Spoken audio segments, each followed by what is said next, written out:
First in-person meeting of the Bicycle and Pedestrian Advisory Commission here on July 19th, 2021. We're still dealing with some audio-visual issues, so we might have to take a recess and allow them to catch up so we can get the meetings recorded. But we're going to go ahead and get started with introductions and the public comment. So, introductions. My name is Dwight Otwell. I'm the current chair for another month on the BPAC, and I'm going to start with Elizabeth Alley, our vice chair, and ask her to introduce herself, and then we'll go around the circle and ask you to say who you are and what committee you serve on. I'm Elizabeth Alley. I'm the vice chair for another month, and I also run our policy committee. Nick Neptune, Outreach and Engagement. Mary Jo Gellenbeck, Planning Committee. Brian Thomas, Outreach and Engagement Committee. And let's go on around through staff, and we'll keep the circle going there, please. And Bryce is our new Raina. Raina recently moved on to another department, so we're happy to have Bryce with us. Welcome. Eric Lamb, Transportation Planning. Paul Black, Transportation Planning. Barbara Godwin, Transportation Planning. Liz Hester, Planning Committee. Kari Barsness, and the Policy Committee. Joe Caruso, Policy. All right, thank you, and welcome back, everybody. It's good to have everybody here. The first time we've seen many of Yeah, these this folks on first both time sides. several of our new commissioners have had an in-person meeting, so I can't remember who is who, so we're just going to leave it at that. Excuse me. So we have some excused absences today. If we could take note for Pierre Tong, Susan Hatchell, and Kelly Woodall have checked in, and I believe Shakima checked in. Did she check in with staff? Yeah, earlier she said that she was able to attend virtually, but unable to attend in person. Okay, so let's mark that as an excused absence for now.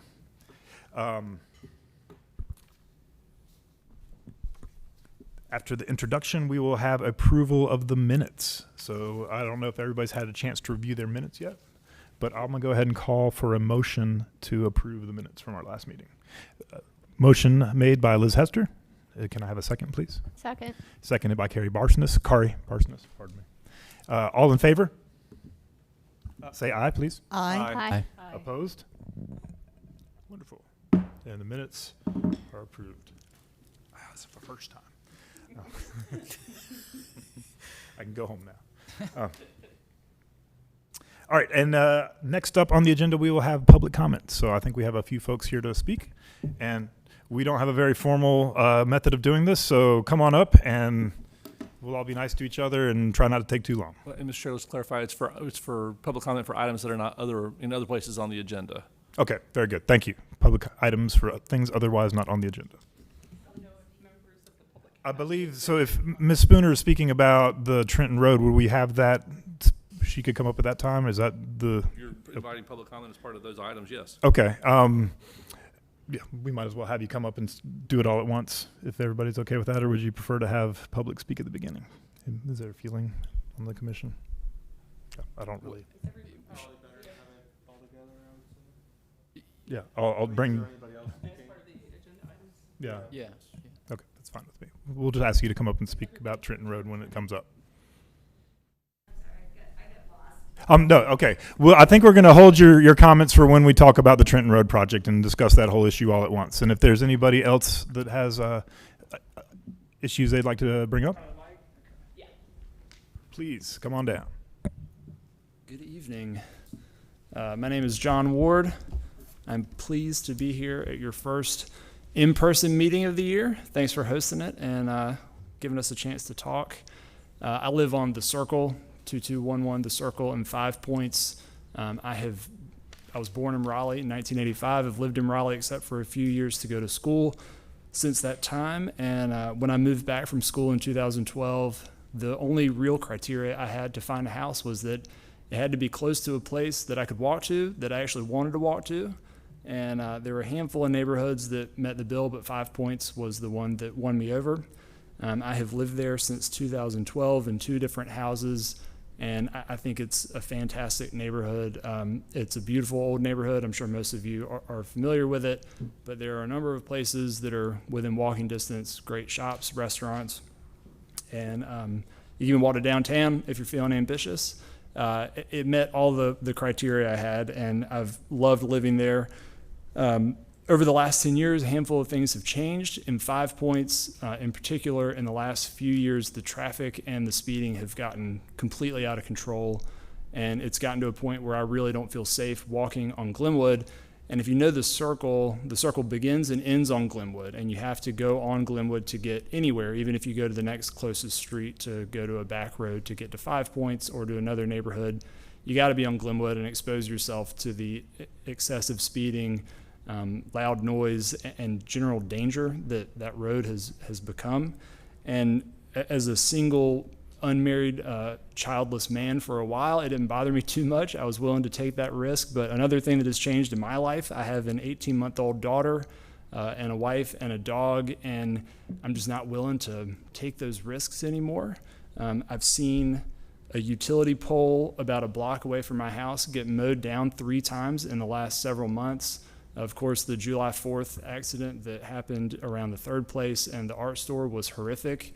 I've eaten outside at Third Place, Nofo, Lily's Pizza more times than I could count, and the thought of having to worry about being hit by an errant car, whether it's a teenager racing, a drunk person driving, or someone just looking at their cell phone at the wrong time is horrifying to me. The streets, as you all know, Glenwood itself is fairly wide, but the sidewalk is super close to the road. So even if I'm just walking my dog, we hug the outside of the sidewalk to be safe.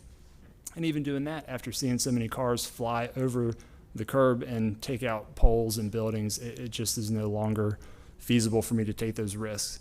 I never thought when I moved to 5 Points that I might not be able to live here forever. And I certainly never thought that I would be pushed out by dangerous driving and traffic. And as a bike rider, walker, general neighborhood enjoyer, I wanted to come and express my concerns about the increase in speeding, the increase in traffic that's, of course, been gradually happening over time, but has really picked up in the last few years. And I hope that you all are aware of it. I know that most of you are, and I hope that we can find a solution or at least start moving in the right direction as soon as possible. And I would love to help however I can and volunteer whatever services I can offer to make that a reality. Thank you again.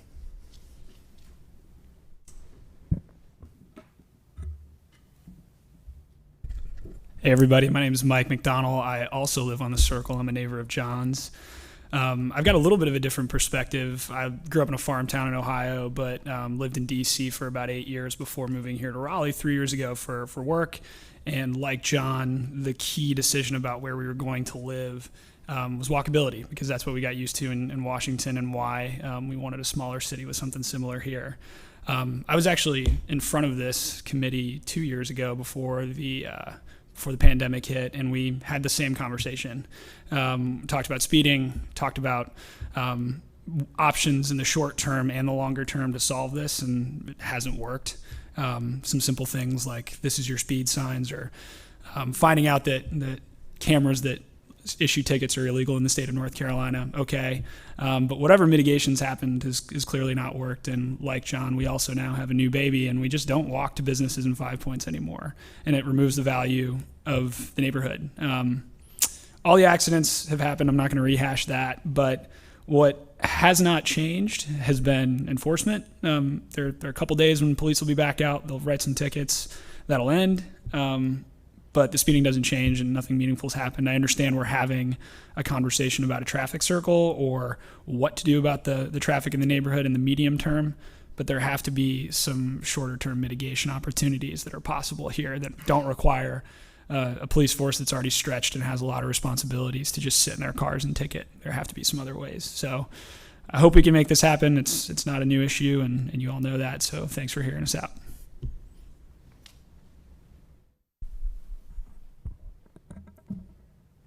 Can I ask a question? Please. So I've missed a couple meetings, and I haven't been following council agenda closely. Was there money allocated from council for a study of mitigation up here? And can you tell us more about it? Yes, so the city council, as part of the budget deliberations, allocated, I believe it was around $300,000 for us to move forward with not just a study, but a design effort on specifically what types of changes we need to make to this stretch of Glenwood, focused primarily around 5 Points, but looking off to the edges as well. And what changes we would need to make to try and get improvements in speeding compliance, to understand the nature of the crashes that are taking place, who the drivers are, what are the commonalities in those crashes, and what types of mitigations we can look at that are both quick build type mitigations, but also there have been conversations about rebuilding 5 points. Those conversations are not new, but have a new urgency to them, and looking at a more comprehensive streetscape type project for the area. Great. And so that was approved in the budget? Mm-hmm. Great. And so my office will be running point on that study. Pardon? Your office will be? Yes. Okay. And is NCDOT an active or at least supportive partner? I know it's an NCDOT controlled road, which has hamstrung many of our efforts elsewhere in the That's city. right. So it is a state maintained facility. So anything that we come up with will require DOT buy-in Sure. For an action. So they'll be part of the process as we go through and develop options. I hope we'll get that urgency in all the other places citywide where people keep dying. But glad it's there as well. Just a quick follow-up. What was the timeline on this study? Right now, we are in the process of putting together the request for qualifications for consulting firms to come in and do the work. But the work would be done, I believe, within a 9 to 12 month time frame. And then has our transportation office been in touch with Raleigh PD to step up enforcement of, like this speeding traffic that we're continuing to see in the interim? I believe that dialogue has been between the city council and the city manager and the police department, but I can't speak to that. Okay. Thank you. The problem with enforcement, as was accurately stated by the residents, is enforcement works really well when there's a policeman on the ground, and then when there is not, traffic regresses to the mean and resumes regular behavior. That is a challenge citywide. And then signage, like some sort of temporary signage to remind people about how fast they're going. Is that something we could do along that stretch? We have not discussed it. Okay. But it's something we could do, though. Maybe some additional signage up and down that stretch to just remind people about, going 80 miles an hour down a neighborhood road is not a good idea. And it's been, the cross slope has you. And I guess just to be very going clear, airborne pretty fast. I think this commission deeply appreciates and respects the time, the energy that city staff has been, putting into the issue in all seriousness. But I do also believe at the same time there's increasing alarm over this, sort of unmitigated, speedway that's unfolding next to, a residential community, next to, all these businesses. And, I mean, the business owners, they're losing tens of thousands of dollars every time people smash through their storefronts. And, I mean, it's like we have our own sort of like Miami condo situation unfolding right now, where you have people raising the alarm, raising our attention, and it's like a matter of time. What is it? Is it going to take the loss of life for there to be that's what's happening in the rest of the city. People are losing their lives. I think that's where people are coming from. You have these new dads who, when they were single men, it was one thing. I mean, I remember that. I remember living over there in 5 Points and just, making my way around town. But, I can only imagine trying to, walk around with a family. And so, again, I think this commission deeply respects and appreciates the work of staff on this. But there's got to be something we can do to step it up in terms of enforcement, mitigating this speedway that's happening up and down Glenwood. Something, I mean, these guys are taking time out of their day, their night with their families to come through here. I mean, is it going to take the loss of life to see something happen sooner than later? I think that's where there's an energy right now that's trying to encourage a sort of increased sense of urgency to do something. We appreciate the study. We appreciate the work and the effort to coordinate with NCDOT. But is it going to take the loss of life to do something in the interim before we get the conclusions of a study that we're still trying to put together a request for qualifications on? I think that's, if I'm not mistaken, I think that's where there's some sense of concern around what we have been doing, what we are doing right now to address this issue sooner than later. Thank you. I have a follow-up question. Is that, it occurs to me, like, we had a similar conversation on Western Boulevard when a man was killed crossing the street, and, that didn't even get a study. And this is happening in a lot of places, but I wondered, and it has been an issue, right? Like, this kind of reckless driving that is endangering the citizens of this town. is it getting worse after the pandemic? I know that there was data about, I'm seeing heads nodding in the back. There was data that speeding actually increased during the pandemic because there wasn't as much friction on roads from traffic. Is that part of what's going on here in Glenwood? I mean, I know that we'll have a study, but I trust your professional opinion about what might be happening to make it so alarming.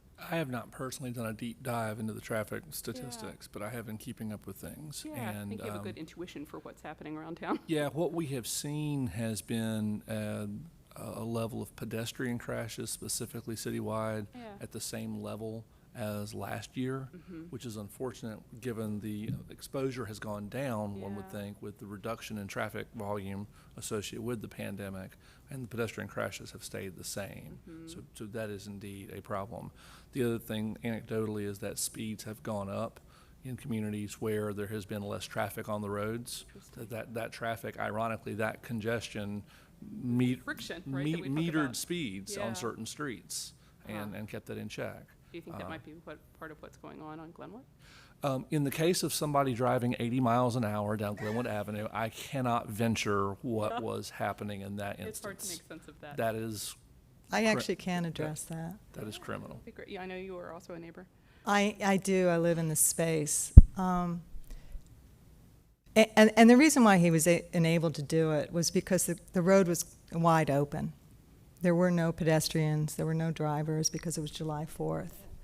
And it wasn't there. It was a little past that. It was a little past Myrtle. So those were the conditions of the roadway that enabled this teenage mind to come up with this playful idea that caused him to lose control of his vehicle. Which leads me to, if you don't mind, if I could ask a few questions at this point. I would like to get us moved on from the public comments. Can we bring it up during the board comments at the end of the meeting? Sure. Thank you. Oh, before we do that, I would like to express my appreciation for the residents who came out to speak on this issue. Thank you so much. Thank you very much. Well, I might eat my own words here because now we're going to see if the audio visual is up. It is up. Okay, so good. Great. We can move on to presentations. And so our first presentation is going to be on the Trenton Road. Make sure I get the name of it right. Connector. Trenton Road update from David Bender and Paul Black. Yeah, so David is actually unable to attend tonight, and I'm pinch hitting for not only him, but Parks and Rec in general. But I think this is a great opportunity for us to showcase how much we cooperate on projects. This is one where we've really been working with each other from the inception of this project because it's also one of the priority bike projects in the bike plan. So just real quickly, for those of you unfamiliar, this is out in the far western part of the city. This is a connection that will ultimately go into Cary and potentially will connect to the proposed Triangle Bikeway. Zooming in a little tighter, you can see some of the neighborhoods, get a feel for where this is. It will connect the existing Reedy Creek Trail and the eastern entrance to Umstead Park, down south to Interstate 40, and ultimately again into Cary and the Triangle Bikeway. So this one's a little text heavy, but you can read through it.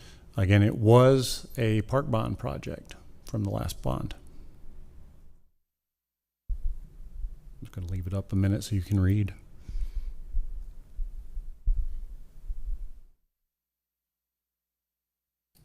And then keep rolling. So existing conditions, you can see it's an old rural sort of farm to market road, a standard NCDOT facility. It is not a city street. It's a ditch and swale section right now. It is not curb and gutter, except in, I think there might be one section, but don't hold me to that. Again, David's been the project manager, so I'm the pinch hitter here. We initially looked at doing a full multi-use path and realized that was going to have some pretty rough implications on the property owners and potentially right-of-way acquisition, so we backed away from that. We followed back up with a sidewalk, and that got at some of the intent, but it didn't get at the multi-use path intent. Again, it got at the need for pedestrians, but it didn't address the bike plan issues. We actually put it out to bid as a sidewalk project for design, and the consultant said, we know this is supposed to be a regional bike connection, and we think we have something that will work.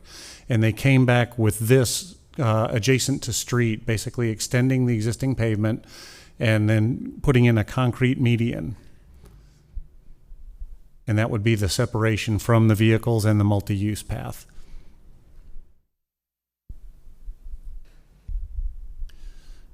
This is the same picture to give you an idea, but then if you look at the actual engineering schematics of where it would fall on the street in the right-of-way, it actually works within the existing right-of-way. There may be a few small construction easements, and there will be some trees that are in the right-of-way that could be affected.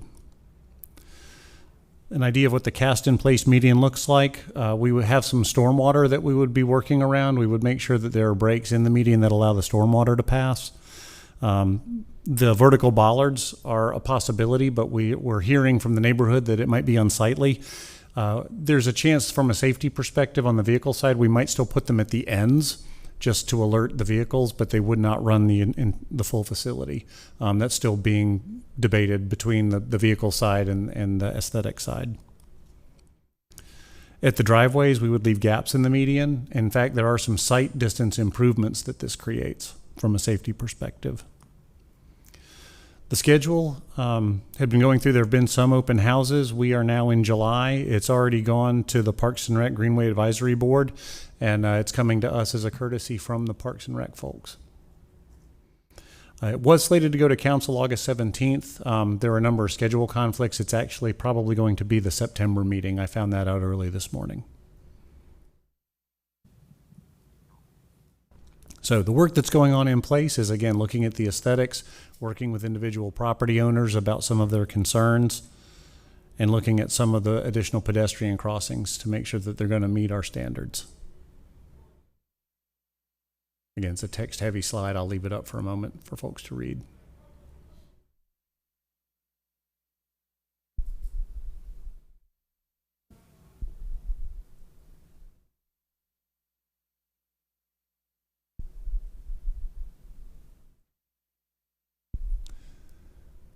Right now, the coordination is also happening with NCDOT. Again, it is their street. They will ultimately have to sign off on this. This is not a standard cross-section, but given some of the other constraints that we're working with in this corridor, we think it's a good way to get at all of the users' needs.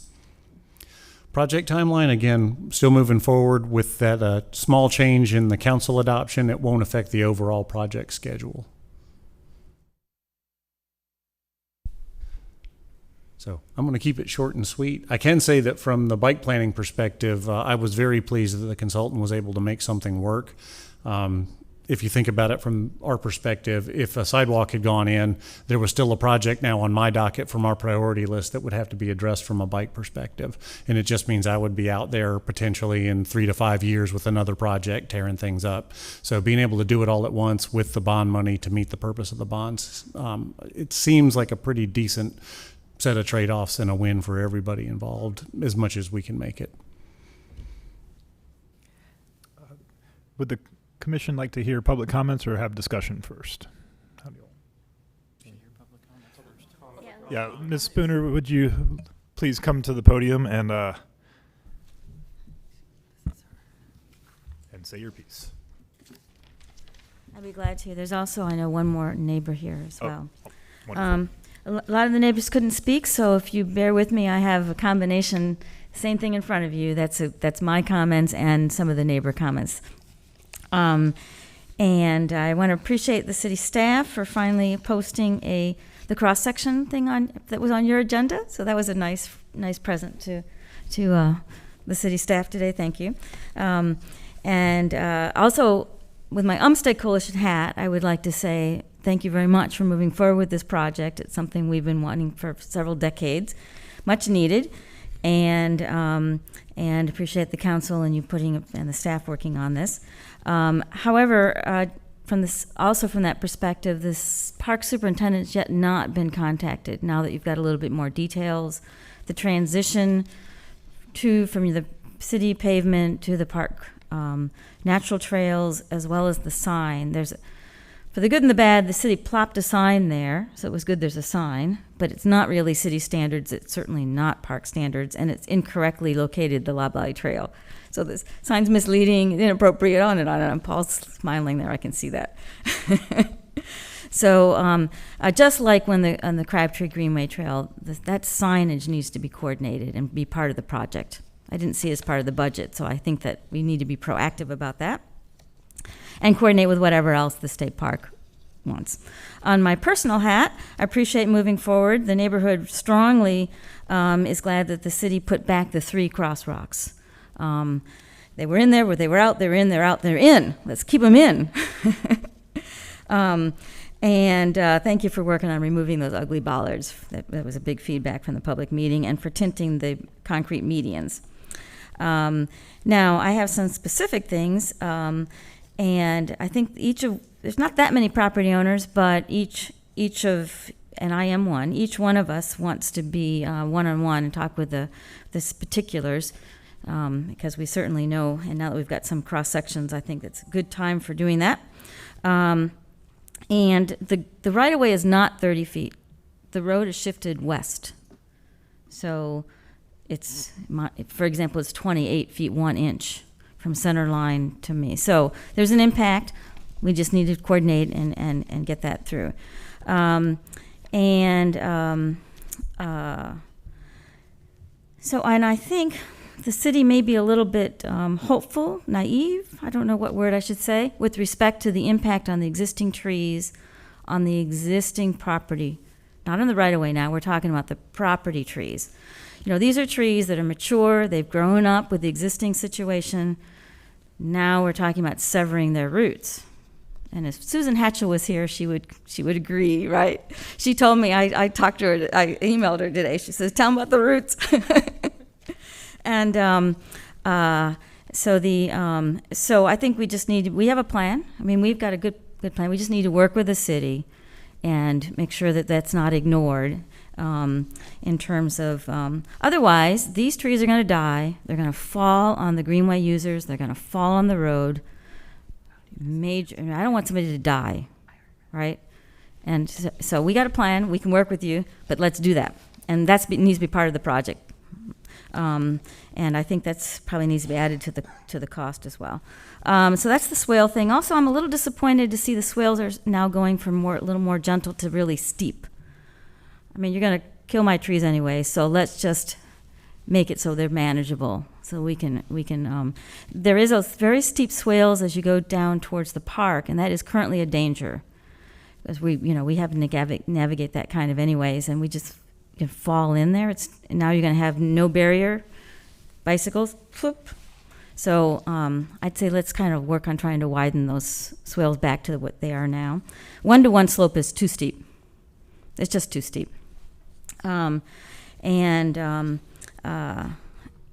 the concrete barriers, in driving here, and the neighbors I don't think we want these vertical things. Driving here, I saw tons of concrete barriers with slants. When you got the fast bikes on the road and you've got some kind of angry bicycle, angry car coming up on another bicycle, those bicycles need an escape, right? They don't want to hit that. And the cars don't want to hit that vertical barrier either. So I think that I would highly recommend we dissolve that, put that in there. My neighborhood would like a 4-way stop at Trinity Farms Road and Silent Springs Court. It's a 4-way intersection there. There's a lot of speeding on this track. It's a drag race there. But in addition, and reduce the speed limit to 25, not on part of it, but continue it all the way to 40. The May public Zoom sharos were supported, so I hope the city staff was supporting the concept. Goes for and ask DOT for sharos on the road. An awful lot of large bike groups use Trenton Road today. It's a very popular bike route. And we're not going to want or expect those fast bikes to get on the greenway, right? So a sharo is really appropriate. There won't be any median, there won't be any shoulders anymore.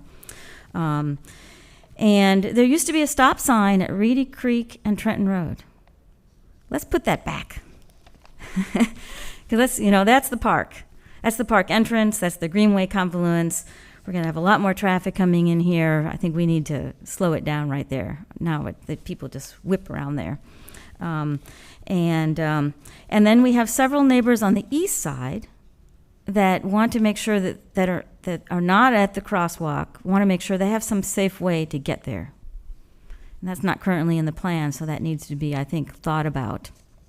And one neighbor last week asked for, and two neighbors actually, asked for their future connection to city sewer not to be severed. Project is going in there. There's already city sewer going along the road.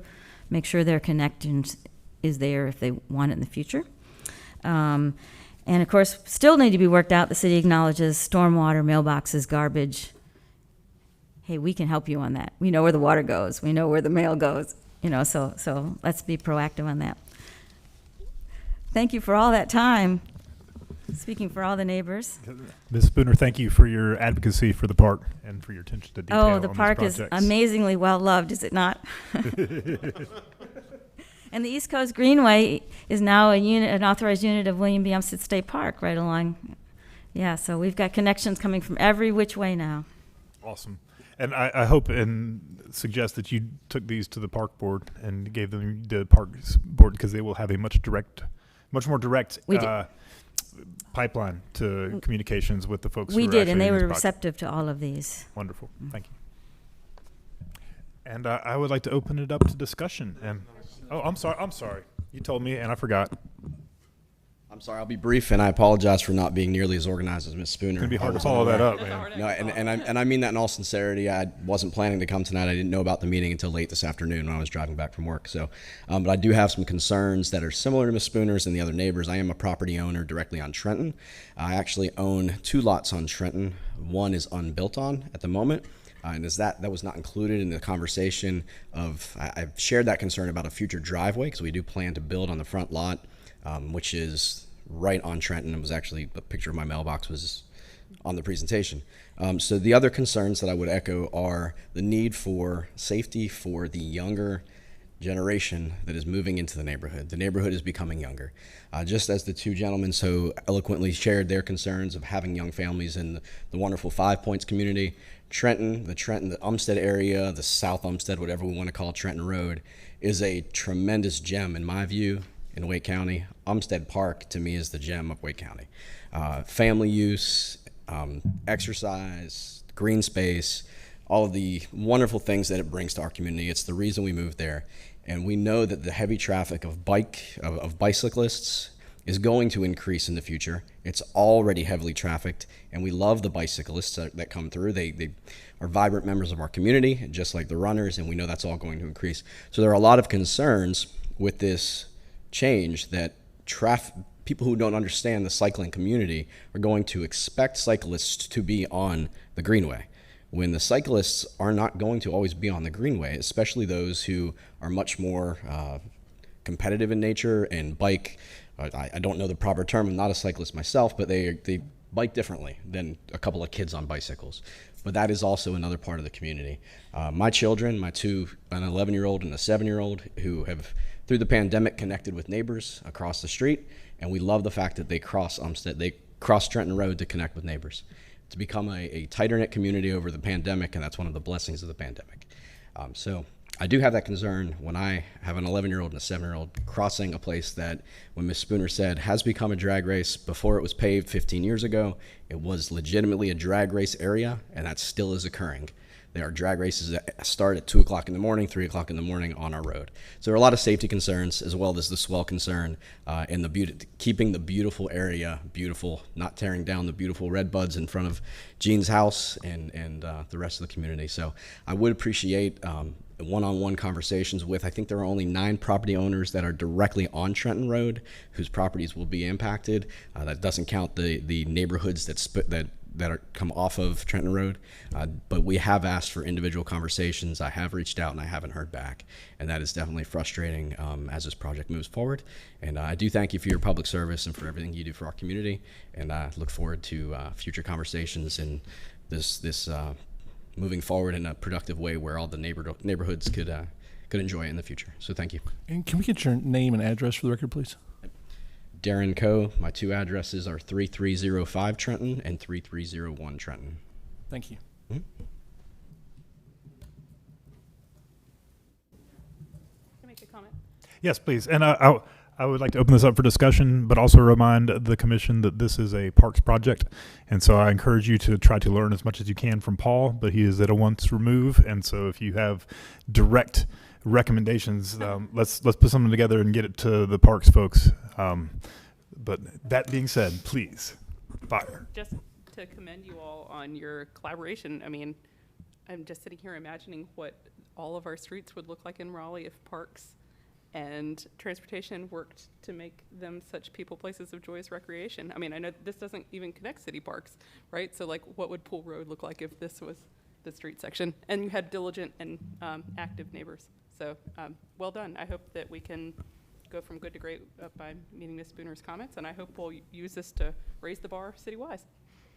That's great. Although that $780,000 from the bond didn't hurt us a bit. Well, I mean, I keep hearing talk of parks bonds, and you know, if you want to find some roads that connect great open spaces but aren't actually connecting city parks, boy, could I make you a list. I think it's great. Lift all the boats. Yes, Ms. Hester. So I just had a question. So if we do have recommendations, we should send those to you, Paul, and then that'll get passed on. Yeah, and actually, if you want to send them directly to David Bender in Parks, I'll Okay, pass I that can do along, that, and then sure. just copy me so I can. Yeah, as probably the one person who wears spandex and rides a bike very quickly on this committee, I appreciate, well, Paul too, yes, of course, but yeah, you know, there's only a few of us. I do appreciate the point made, though, that like, we are not going to use that as a cycling, because I ride on Trenton all the time. And I love it for being straight and fast. So, yeah, I appreciate your point. So thank you. And I think there's some things we could do. So. But Ms. Hester, I would point out, I mean, this is coming before the commission as an opportunity for comment. So if there are things that we'd like to share with the city. I don't want to shut down I like the conversation. the idea of sharrows, and I also think, and there's also some, some signage like share the road that could also be put up as well, just to make it clear. Like, and to Ms. Spooner's point about signs being corrected, like showing where pathways were, because I ride on Trenton to Umstead quite a bit, and it is with the curve in the road there getting into Umstead, and it's blind if you're taking a left to go into Umstead. There's just some, and the traffic is sort of pushed together there because the median that's there. So it is. I understand there's like some site issues as well. So I think maybe there's some opportunity that we could look at that space. And then to the point about crosswalks, I think that's actually really important, because I know I do see a lot of kids crossing, going into the park, going back home. So just kind of to reiterate that, like, that's a really important notice that I have by being in that space. Ms. Barsness. I would second the crosswalk idea. If you guys had them before, they need to be put back in place. I'm on this committee because of crosswalks, specifically. Crosswalks on NCDOT roads, the better case study you have for Glenwood. Well, and right? they do visually allow bicyclists to slow down too. Like you see a crosswalk much further away than you see like a person who's gonna go out. So that's another like important part about having them. Paul, I didn't see on the designs, or I didn't dig in far enough. Are the what kind of curb cuts were there going to be for the path? Do you know, for the crosswalks, for the perpendicular streets? No, there's not even curb. It would just be a break in the median. Yeah, but we have we have some roads that some roads, don't we, that will be covering, that will be crossing it, like entrances. Where are the crosswalks proposed? I mean, well, I'm not talking about the crosswalks across Trenton. I'm talking about in line with the path as we cross like Trenton Woods Way and Trinity Farms. Is that an at grade for the path, or I'd like to see a ramp style? Yeah, so essentially, again, everything's going to be at the same grade of the road except for the concrete separator. Oh, I'm sorry. Yeah, that makes sense. Yeah, and so the direction I've given to Parks is our standard is whenever we've got a multi-use path, we try to do the Piano Keys crossing over any named street or any commercial driveway, including large multifamily developments. If the assessor says it's income property, which they will for large apartments, then we consider that a commercial driveway. Mr. Otwell? Please. Yes, thank you. I'd like to make a comment about the bollards proposal to place or not place, and that vertical barriers are incredibly important for protecting the vulnerable, slower traffic. And if you use Glenwood Avenue as an example, the vehicle drivers are losing control based on speed, which it sounds like this street has, and they're jumping the curb, they're driving over sidewalks and landing in residences' yards. So if you don't include these vertical bollards on a street that is known for speeding, I think would be a missed opportunity to increase safety for the parents out there who want their kids to be able to leave their property, be active, visit friends, ride their bikes, access the park, and all of the above. So I think it's very important that we revisit what we could use as a vertical barrier that prevents vehicle drivers who lose control and pop over the curb, that concrete curb, and into this multi-path pathway. Even if it was like a fence or something like that. I'm not sure what, I wish I had the answer. Personally, I like concrete bollards. I'm a big fan of them. But we use flexi posts, and they do not protect foot traffic, bicycle traffic. They just don't. They protect vehicle drivers' vehicles. And I'm passionate about that if you haven't seen. I don't have Mr. Neptune's ability to be graceful about it, but I am really an advocate for protecting the people who are not inside a box on our roads.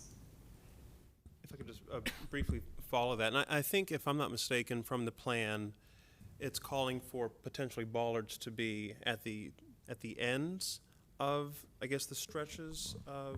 Yeah, initially we looked at putting them along the length, but again, aesthetically, I think that wasn't well received. So the fallback that Parks is working with is pulling them out, and we potentially have some safety concerns. It depends on the treatment. If we blend it with a sort of earth tone stained concrete, we probably want some way to call out where they begin and end to the vehicle operators. So from a safety perspective, there might still be a need. Again, none of it's completely designed at this point. We're still working through some of the different trade-offs.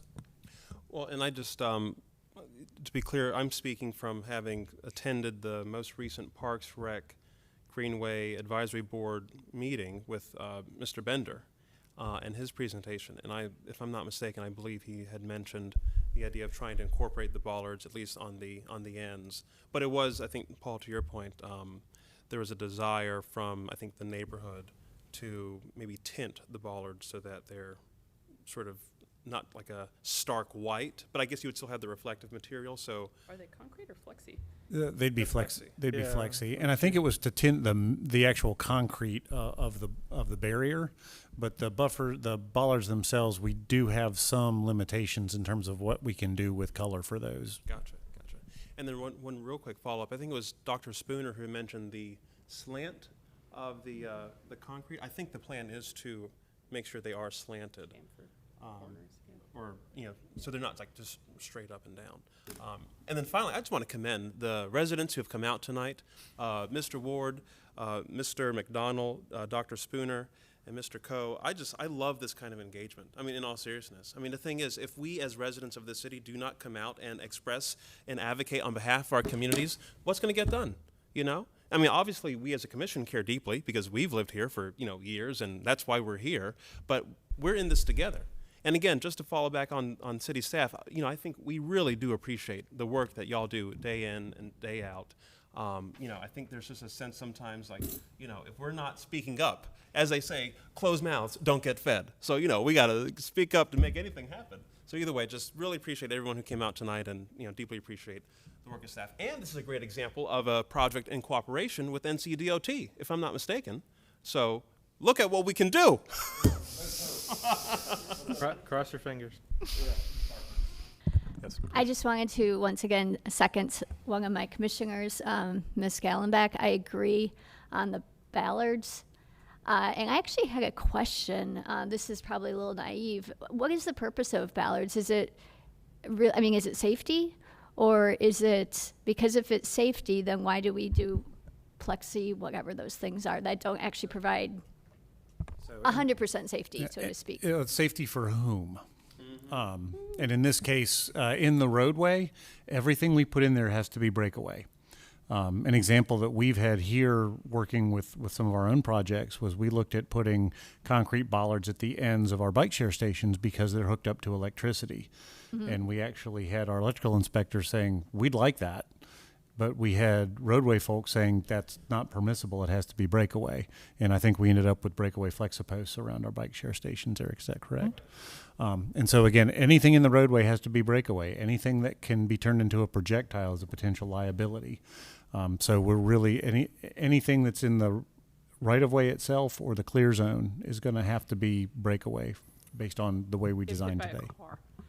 Yeah, no, actually, that's interesting, and thank you for that, Paul. I did not know that, but who decide?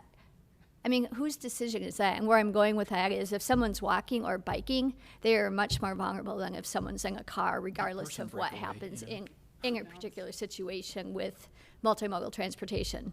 So whose policy is that? Help me understand that. I think for the NCDOT side, it's NCDOT's facility. So at least in this case, it's NCDOT. Okay. But I think if you really want to track it back, it really goes back to just common wisdom and case law. People have been sued and lost lawsuits, and the reaction has been to this is how we deal with that.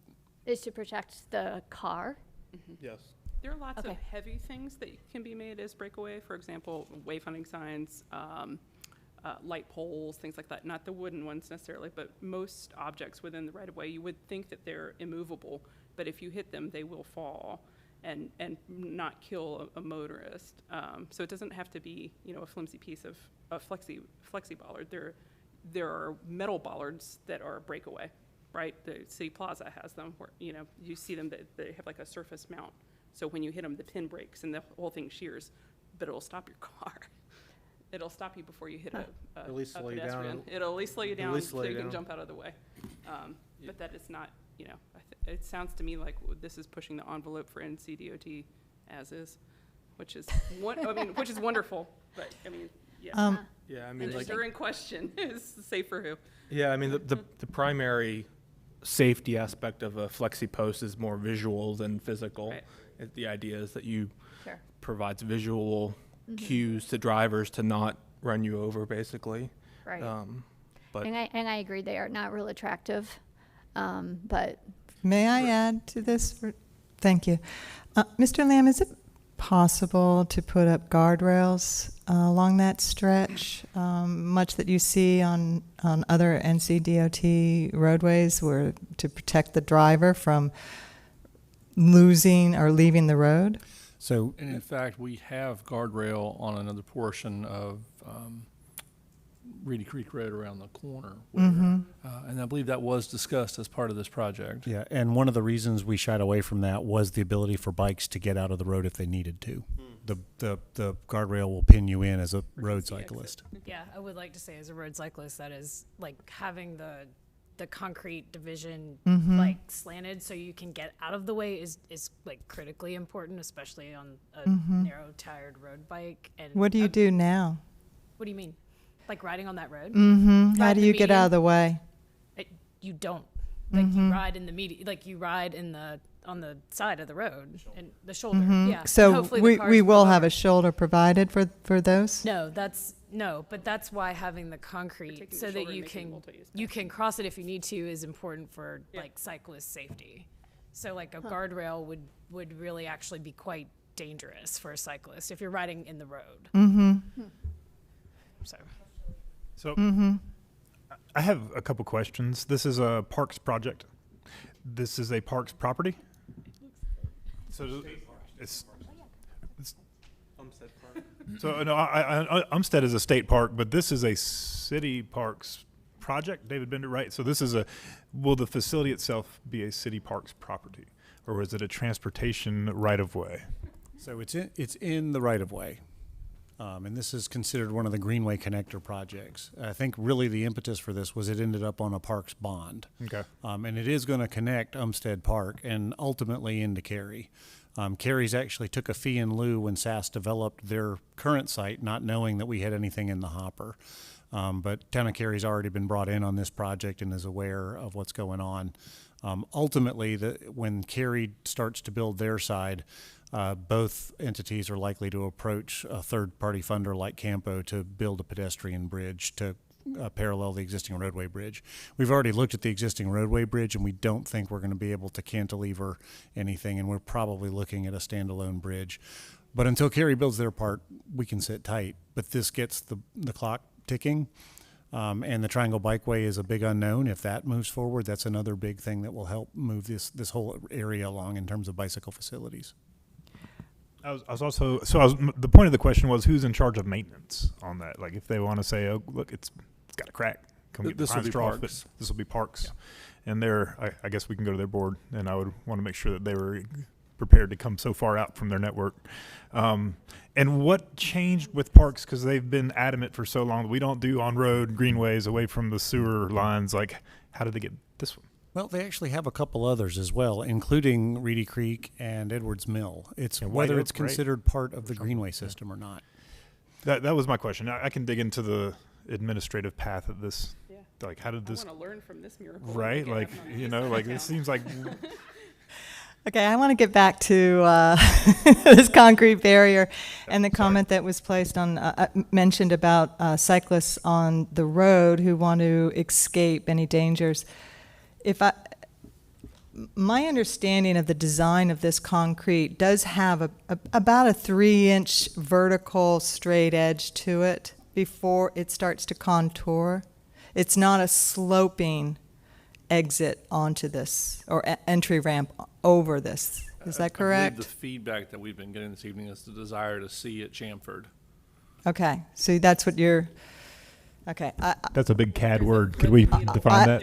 I got to tell you, I'm really excited that there would be something like that to help the cyclists.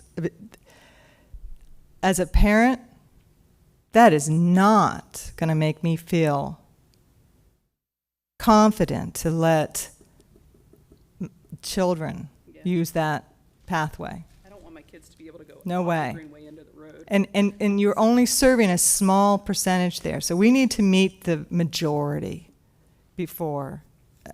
I don't know if this is us, Paul. I don't know if this is for Parks and Rec, but I feel pretty passionate about this one. I'm going to follow it. Can I ask a clarification question? Is your point that if you have either just a straight vertical median or something like that, it's a lot harder for a car to jump the curb and hit a pedestrian? But if you have the slope, it's easier for a bike who's in the road to get up onto the sidewalk. If it's a slope, it's even easier for a vehicle driver to lose control Yeah, and just jump and the curb. go into it. Yeah, because if That's my concern. yeah, I actually agree with you. Yeah, yeah. And I'm sorry about bicyclists being threatened by vehicle behavior. That's what I'm trying to avoid too. I know that there will have to be cuts in it. This is getting way into the weeds. Sorry, that's where I reside. And I'll just remind that we've got 2 more presentations and we're an hour in. Okay. Just thinking about the stormwater cuts, and that maybe there's a way to work with the grade and these kind of competing challenges and find an elegant solution. Right? Because you're not going to make a 90-degree turn, but maybe if you cut, you could angle the stormwater cuts to also be an escape hatch for the cyclists. Yeah. I'm done. I promise. Well, I think that we could wrap this issue up, and I encourage everybody to follow up with the staff members that have control of the issue that they are interested in. And I would thank you to Mr. Bender for sending this to us as a courtesy, and look forward to seeing it going. All right. We're just going to keep rolling. Next up on the presentation list, we have the Western Boulevard Corridor Study from Danya Sandeep.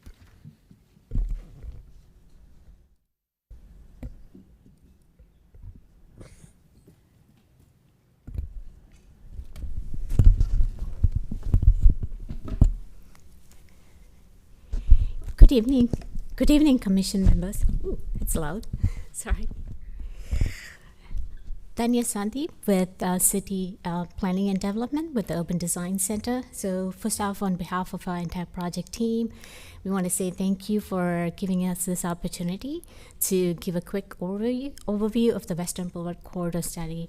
And I just want to note, because there was a lot of talk about collaboration, in the prior items.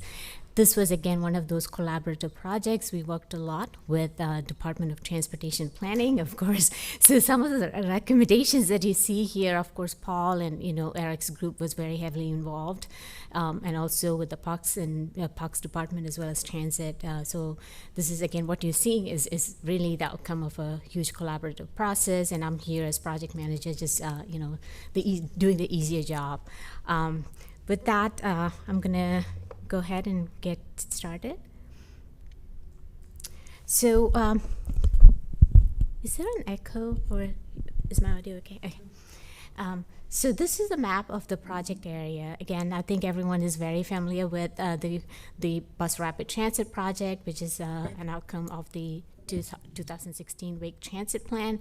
And one of the key recommendations is to have bus rapid transit along the 4 corridors. And the western corridor, which is proposed along Western Boulevard, is one of those areas where we did not have a planning process done, unlike the other 3 corridors along the north, east, and south.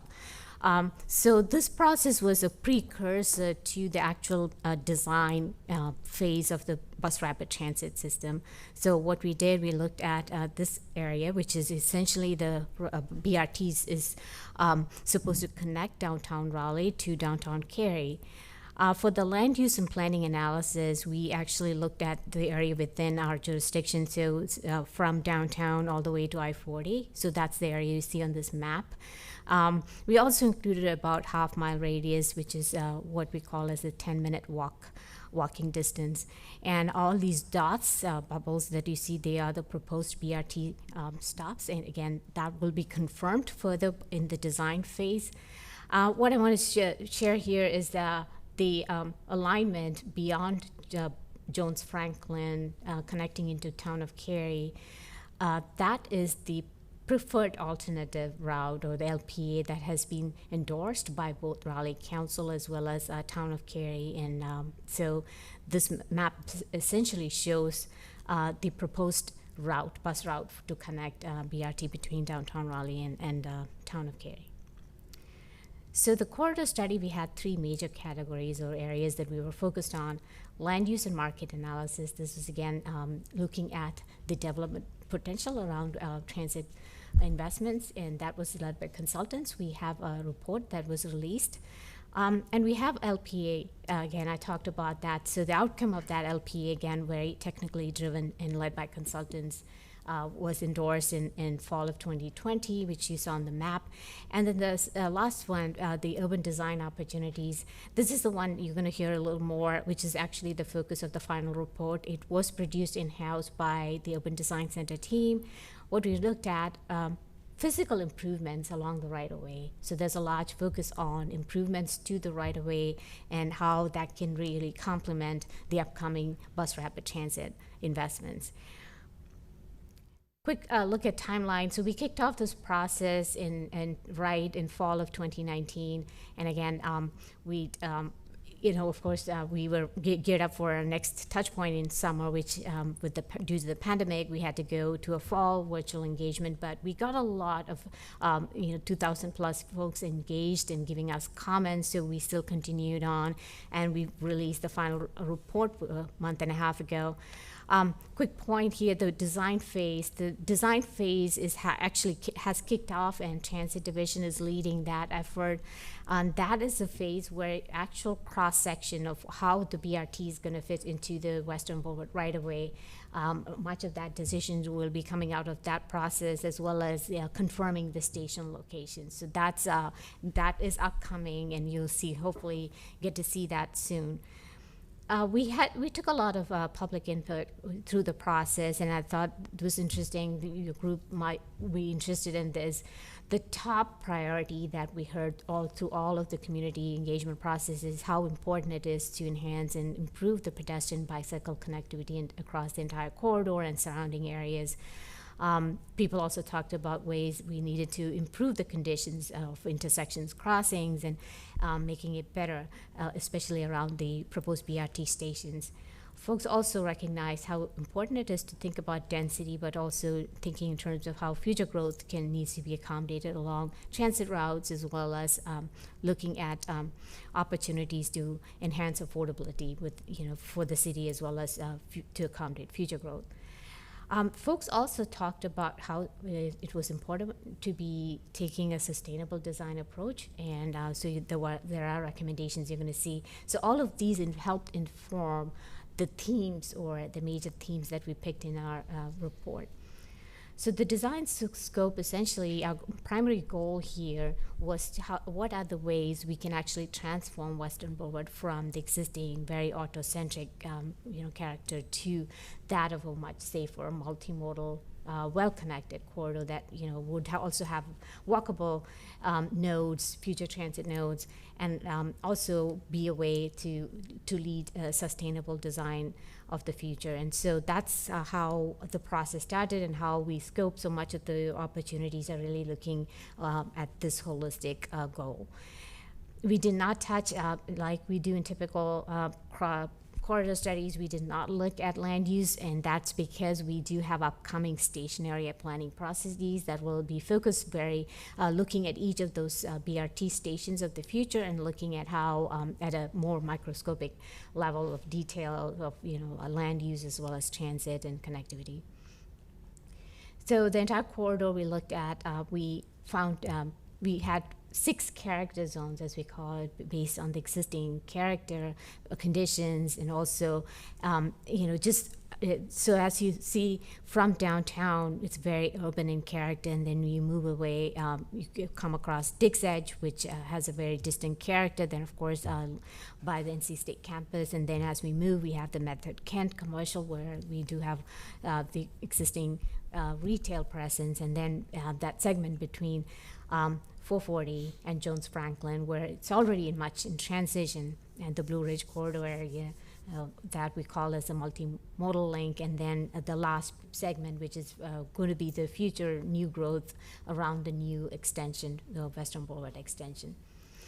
And each of the areas, while they're distinct, they also have very unique opportunities, and so we've tried to capitalize on those. Again, coming back to the themes, multimodal connectivity, so we do have a lot of recommendations that tie into this theme. So we are looking at new street connections, a lot of bicycle facilities, also greenway connectivity, and also identifying intersections that would be appropriate for upgrades and improvements. We have a lot of focus on public realm enhancement, so we did work and collaborate again with transportation and parks, and to see how some of the existing right-of-way spaces could be really utilized to transform that experience for pedestrians who at some point in the transit use are going to be walking and using that space, the interlinking space between these transit nodes. Environmental sustainability, so we do have some recommendations tying that, and of course transit-oriented development. There are about 4 key catalytic sites that we have identified in the report that would be right for redevelopment and to accommodate much of the walkable transit-oriented development that we talk about. Character zones in general, so all of those, and I'm not going to be walking about, looking at each of those, but essentially, again, looking at intersection improvements, a lot of emphasis on ped bike infrastructure, enhancing connectivity, looking at public RAM. We also look at placemaking opportunities because we understand that that's important also to creating more comfortable public spaces. And then, of course, sustainable design approach. I'm going to show just a few examples of how we have shown some of those, communicated some of those design ideas in our report. This is an intersection of Western Boulevard and South Saunders Street, and there is a proposed BRT stop. I think everybody understands how critical this stop is, especially given all of the development happening to the south of downtown. Also with the future Dix Park, this is going to be one of the Lake Wheeler is going to be one of the major gateways coming into Dix Park as well. So the stop here, while we have some great changes that would pose some challenges, we think that there's existing right-of-way. So the image you see on your left corner is that of the existing conditions, and what we show here is a possible rendering of what that future space could be if we decide to utilize the existing right-of-way and make it more of a pedestrian, providing an additional amenity beyond what the BRT stop would be looking at. For ADA access, there will be vertical elevators to meet that requirement, but we're looking at how perhaps using the existing right-of-way we can create better pedestrian amenities, so creating stairwell, creating a pedestrian plaza, bike racks, public seating, enhancing and including changing the streetscape of South Saunders Street to be more bicycle friendly and more safer crossings. So that's just one of the ideas. Again, these are just examples of how we've communicated. Moving further up, this again, Boyle and intersection, kind of normalizing the intersection to make it much more safer, adding some additional pedestrian bicycle networks in and around to provide greater connectivity, again, to enhance overall connectivity from future BRT bus stops, not just along the corridor, but also to the surrounding neighborhoods.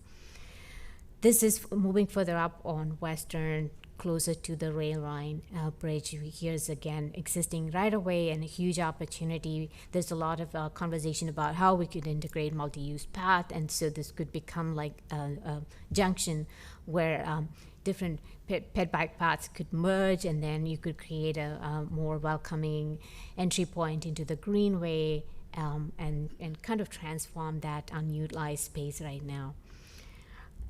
This is one where we have a little more of a concept here, right in front of Dix Park. We are looking at realigning Ash Avenue to the alignment shown on the map. And in the process, we think there's an opportunity to expand Pullen Park, and in the process, maybe daylighting the existing Rocky Branch Creek. And in the process, also maybe providing an opportunity for a greenway connection between Pullen and Dix Park. This is again a concept. This has not we haven't done feasibility analysis, but we are looking to see if that could be done. And moving further west to the Pullen Road, again, an opportunity is to think of redesigning the interchange, condensing it, keeping western traffic down, so you can actually create an intersection circle for streamlined pedestrian bicycle flow. So that's again just a design concept. This is just an illustration of showing how some of that recommendations could actually be better serving the pedestrians and bicyclists. So we have the opportunity to provide wider sidewalks, bicycle lanes, more lighting, wayfinding, and essentially keep it more protected and streamlined. Moving further west, again, this is just showing how I think everyone's aware of the pedestrian tunnel at even ferry intersections. So this is just pulling some examples of how we could properly make it more of could be designed with some art element, better lighting, artwork, integration, and providing some delineation for pedestrians and bicyclists. And this is just an example from Amsterdam that we included in the report. So just illustrating different ideas and how we could possibly enhance, again, looking at connectivity from a holistic approach.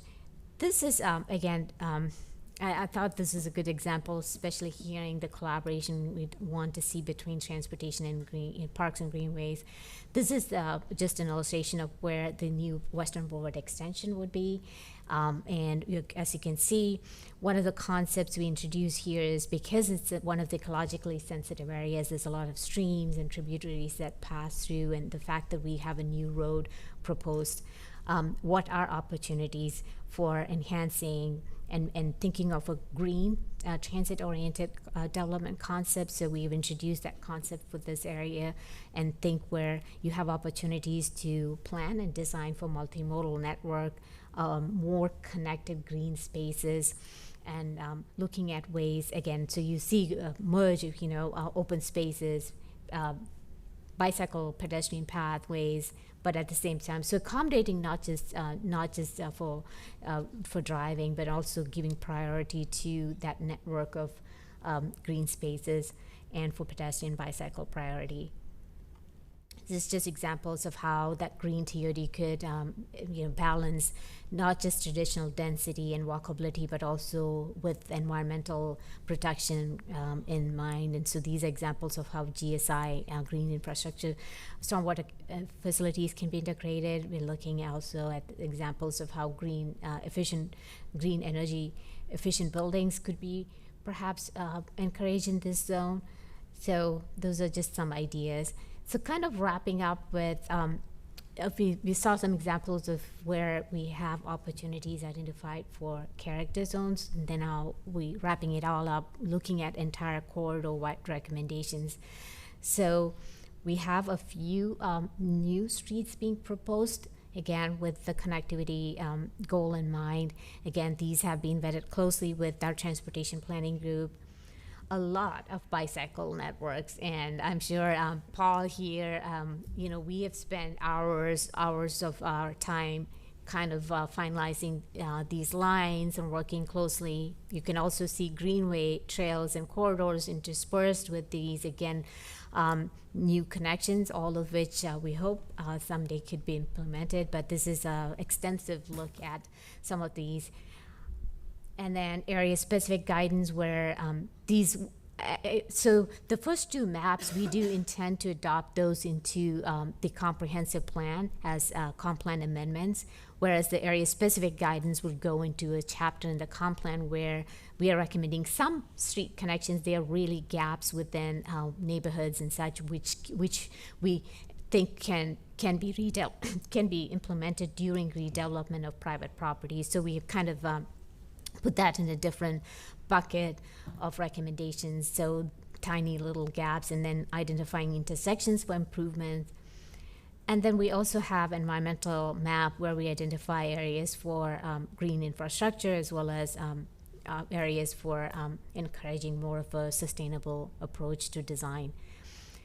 So that's a quick snapshot, and we can go back, but a quick. So we have taken public feedback. We have very positive feedback from the community. Everyone's very excited especially about all the street connectivity. We have had several Q&A sessions, and one thing that keeps popping up a lot is about questions about ped-bike connectivity. So that, again, we listened and we heard and we spent a lot of time on that, and the community is excited definitely for the proposed connections. Though we've always been asked how soon can it happen, of course that we don't get to decide that. So we do have great recommendations, and we are going to package especially the street connectivity and the bicycle connections that we proposed as part of comprehensive plan amendments. So while we take the report to Council and Planning Commission, we also plan to package each of those segments into staff reports and take that forward for adoption.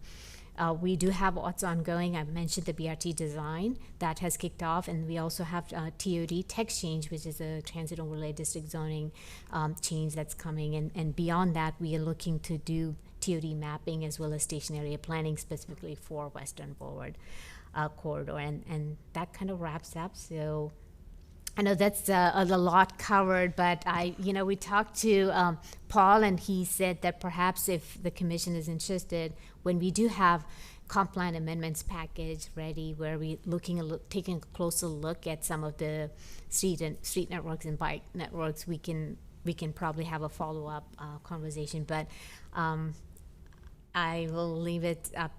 Maybe this map is more helpful, Paul. Yeah.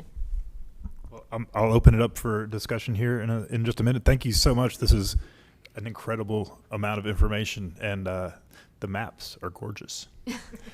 So kudos to whoever did your cartography. Yeah, that's actually our staff, Urban Design Center, one of our landscape designers, Carly. She's It's been not in GIS, it's in producing. Illustrator. Yeah, I know.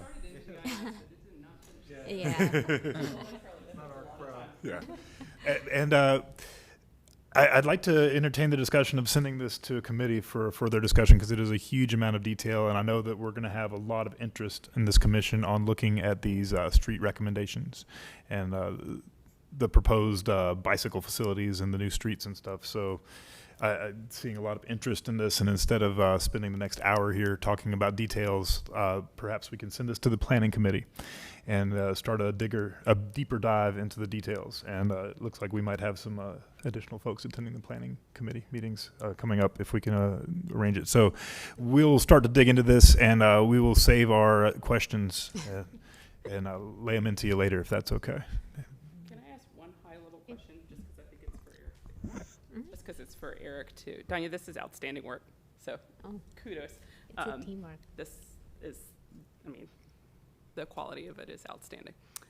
My question is very specifically about the squared loop concept bisecting Heritage Park. And I was looking at it, and I will save my commentary about whether or not it's a good idea to drive that through Heritage Park, but I wanted to understand the actual traffic patterns of who it serves, because Dawson is southbound there. So is the idea that you would build a intersection there so that you could square loop if you were headed west on Western and wanted to go north into downtown, that you would also use that squared loop, hit the intersection, and go north on McDowell? Not necessarily. Yeah, and so just to remind everybody that the concept of that change to the interchange came from the Southern Gateway Plan, and it's already part of the city's policy. And so, the notion is that we would remove the loop and ramp that is in that quadrant and potentially look at some type of land exchange with the housing authority. You are correct that we would not plow a new street like that through a public housing project. Well, it is greatly impacting the layout of the redevelopment of that site. Because I've been going to the RHA meetings, because that is a separate interest of mine. But this is a point at which they intersect. And I want to make sure that significant, I think, move has a lot of benefit to whoever. Maybe that's drivers. So it's only being entertained in the context of any potential redevelopment of the housing authority property. Yeah. But it part just of makes a phased redevelopment impossible, and everybody has to move, because that's where the sewer lines are.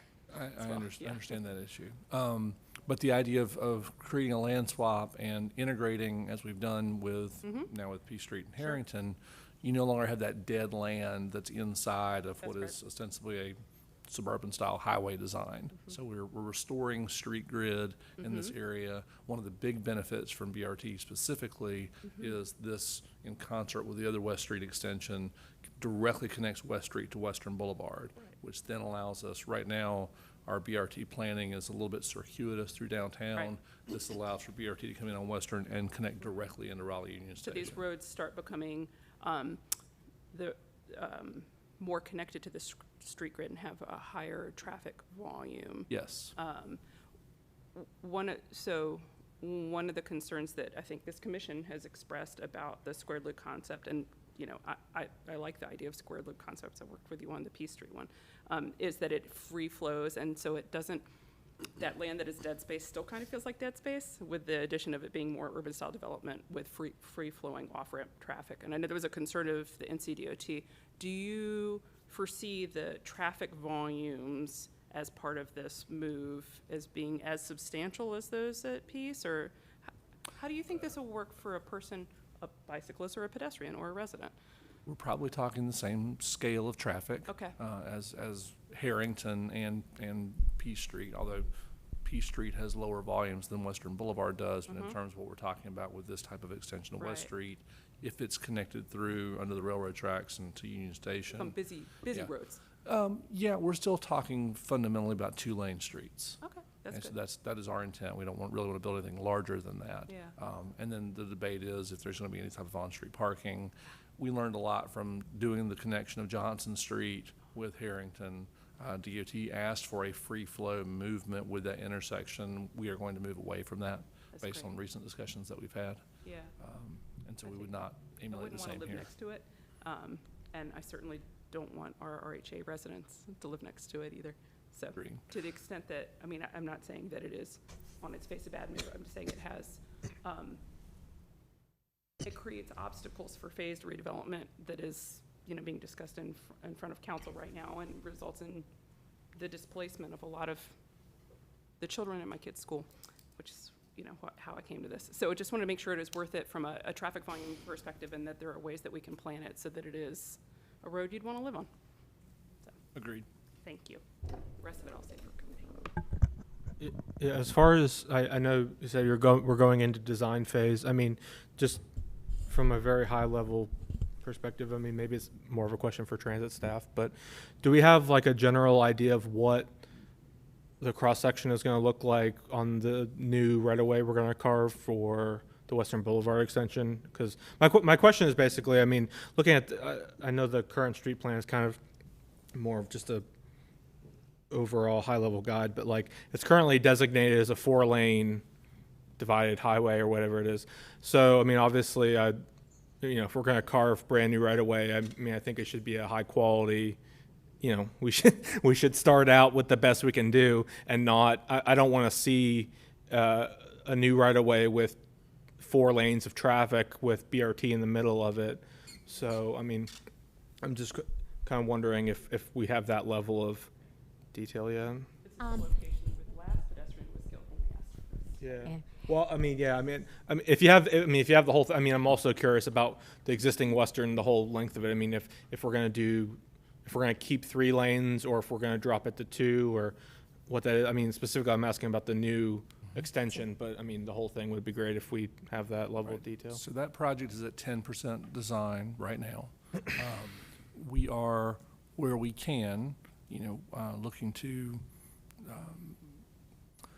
we've had to match some of the cross sections for traffic within the existing part of Western Boulevard. So for example, the 4-lane section that's adjacent to Dick's, the addition of the bus rapid transit lanes, we would still maintain 4 lanes of general purpose traffic there.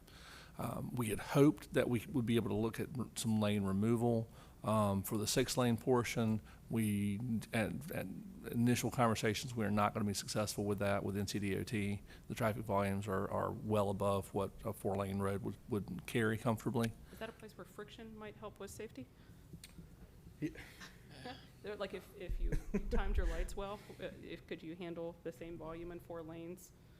Just the speeding on Yeah. Western is really something else. Yeah, I mean, I'm not walking to a BRT on right. Western. I mean, I'll be completely honest. Even once this BRT's built, I don't believe, unless if we do some miracle, I don't think Western's going to be super comfortable to walk along. I mean, I'm sure it'll be an improvement, but with 6 lanes of traffic, I mean, it's going to be hostile.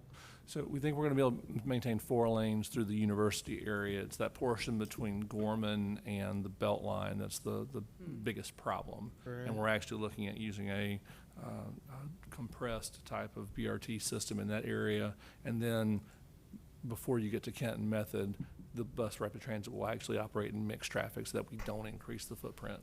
There's just not enough room to do it all. So that is volume versus turn movements in and out of the suburban style development there. Does the volume increase substantially, or does the character of the movement change?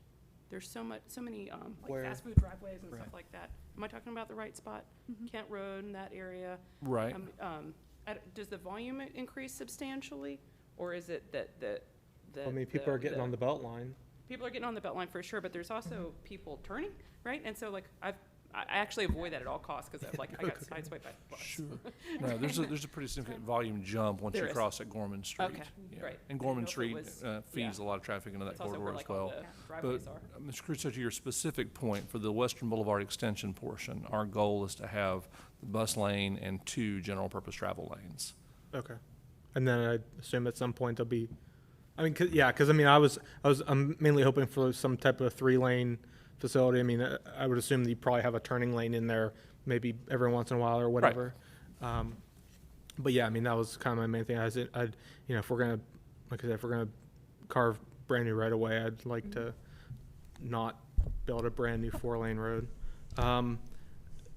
As far as the plan specifically, there on one of the, I think the next slide or the one after that, it talked about intersection improvements. What is that? I mean, it doesn't go in the comp plan. I mean, it's just like, I mean, we have all these intersections identified. I'm just wondering what we're proposing as a quote unquote improvement. And I would like to add, and then what does that mean for getting on the BRT at all of those intersections where those stops would be?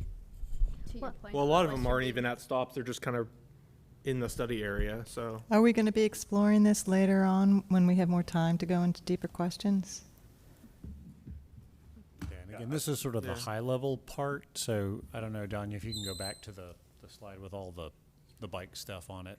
Oh, That guy, yeah. Oh, this one? no, that one.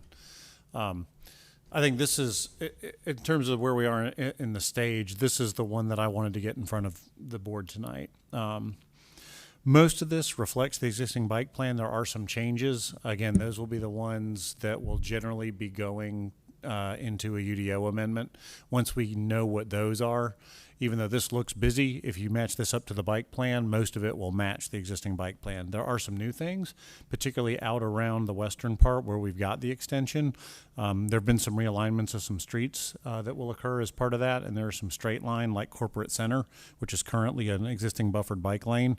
The way that the realignment of Buck Jones Road and some of the other proposed streets make it much more of a north-south connection all the way through. So we're looking at upgrading that from a standard bike lane to a separated bike lane. Those are the kinds of changes that I think we're going to see on our end. Two others I want to point out. A lot of the greenway connections are new, and in particular from a traffic or commuting standpoint for bikes. The one that will go from Jones Franklin just at the end of where Walnut Creek Greenway currently ends at Lake Johnson over to the existing bike lanes on Buck Jones would be a big deal if we were able to make it happen. That's a tough one to do on road right now. The other one is Boylan Heights. We are actually looking at downgrading what we had in there as a separated bikeway through the Boylan Heights neighborhood. Just with the need for on-street residential parking in there, with the change of the stoplights to 4-way stops at 3 locations, speeds have come down tremendously, and we think that long-term we can make that work as a neighborhood bikeway in terms of the trade-offs that have to be made, at least through Boylan Heights itself. There are a couple others, but those were sort of the big 3 that jumped out to me. And again, I think the time to really go into this is when we know what the changes will be going into the UDO and into the bike plan that this will bring about. Let's have one more comment, and then we'll see if we can wrap some up. Actually, just a quick question. And Barbara, maybe this is for you. I don't see myself ever riding my bike to these bus stops, and I don't see myself walking because I'm probably about 3/4 of a mile from there. I just live right near Cameron Village. But I do see myself hopping on a scooter or potentially a Citrix bicycle. So have you guys talked, and I know you can leave your scooter anywhere, but have you guys talked about expanding the Citrix stops to have some in those higher dense areas on the other side of Western, but also at the BRT stops? It sounds like that's yes. Yes. Okay, good. So I mentioned the station area planning process that's coming up, where we're going to take a closer look at the station nodes and 1/4 to 1/2 mile around those future stations. So we have talked, and actually in this report, you're going to see recommendations and action items to do exactly that, to coordinate. And not just bike share, we also make recommendation on how the Raleigh, existing routes can be kind of realigned to make sure you have more connectivity for folks to connect to the BRT. Right, so the whole system works together. Mm-hmm. Yeah, perfect. Yeah, and a quick comment on the intersection improvement question. We can talk more, but what we identified here are the areas where, based on community feedback as well as existing conditions, we felt needed improvement. So they're working now, but they could be better and conditions could be improved. So we don't specify exactly what those improvements would look like for all of the stops, and that's when we do further analysis and study. But they could range from, some of those could probably help from quick retrofits, but it could be improvements in different could be a range. So what we don't know what they would be exactly for each of those, but we just felt like identifying that as the BRT design process moves forward, especially when they have opportunities for areas right at intersections, coinciding with the future BRT stops. There's the ways they can help to improve crossing access, providing refugees, and just making it better so that you could at least fix that. So that's the reason why we highlight it in this process. But knowing that as we look through the station area plus planning process, we're going to hopefully take a more closer look. Okay. Thank you. Mr. Otwell, I'd like to, since you mentioned comment, I do have a comment. Sorry, but I feel it's very important that Please, it's mentioned. go ahead. Thanks. And it's in reference to one of the examples that you showed, which was a pedestrian tunnel that would enable people to pass. And I just wanted to make the comment that as a female, and that we make up 51% of the population, going through a tunnel is a bad experience. We are more likely to be attacked by a predator criminal.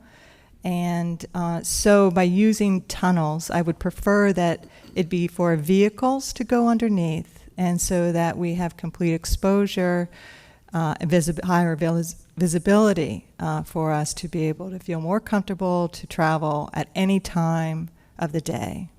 Thank you. Very well noted, and we are aware of that. Well, the example we show here is there is a project planned by NCDOT, which is a pedestrian tunnel right at the intersection of Avon Ferry. So we're not recommending any new tunnels, but what we show is that as that project moves forward, can we look at some of these enhancing features so we can make that much more of a comfortable experience. So I think NC State in particular has been pushing hard for that project to move forward because they want that as a safety crossing option for students mainly. And I think, Eric, you might have some history with that project, or so this is specifically for that intersection. So we're not really recommending new tunnels, but just wanted to clarify that point. So you're saying that you're going to build a tunnel for pedestrians to go travel through? For pedestrians and bicycles, and it would integrate into the station that's being planned at that location. It's too late to change it. No, it's not too late. We haven't built anything yet, so. Okay. But it's part of the active discussions, and it is a funded project right now. Okay. That's the one that takes advantage of the topo, right, and cuts. That's I'm right. sorry, Mr. Otwell. I didn't expect I'm with you. it to expand, but one of the things that I tunnels wanted us are to very follow up on bad. soon was the Avon Ferry corridor study, because I hadn't Yeah. heard much about it, and this is part of that study and those recommendations. So it's appropriate topic to bring up. Oh, okay, Yeah. good. Yeah, tunnels not good for females. All right. Well, we will coordinate with Pierre, who's chair of the planning committee, and let him know that he's got some more work to do. And That's what you get. we'll follow up. Thank you so much for the presentation. This has been great. Otherwise, it's under me. No, thank you for the great comments. Again, we're happy to coordinate, and Paul, again, was part of our core team as well, so he can actually go into greater details with the bike map that he spent hours on, so he can do a better job than me, I'm sure, on explaining that. But yeah, we're looking forward to that, so happy to be whenever you want us to. Thank you. As you coordinate with Pierre, for those on the planning committee, can you just give us a little guidelines of what you want us to look at so we can take a look at this? Because it's pretty complicated, and I'm sitting here I'm excited to look at it, but I just want some instructions. Sure. Well, dialing it directly to the charge of the commission, the bicycle and pedestrian elements of the corridor plan. That's what we're looking for feedback. Okay. I'm interested in where the improvements or the changes have been made compared to what the current bike plan is. Yep. So. Okay. Don't forget about the pet. Thank you. And the ped plan too. Sorry. All right. Next up, we have Ruben Moore, and we're going to talk about the Person Street plan. And I encourage everybody to get up and stretch. And if you need to take a break, go ahead and do it. But we're just going to keep this rolling because it's late, and we're going to get out of here. So Yeah, please feel excused to take a break if you need to roll. Okay. Let's see, where do I hit slideshow?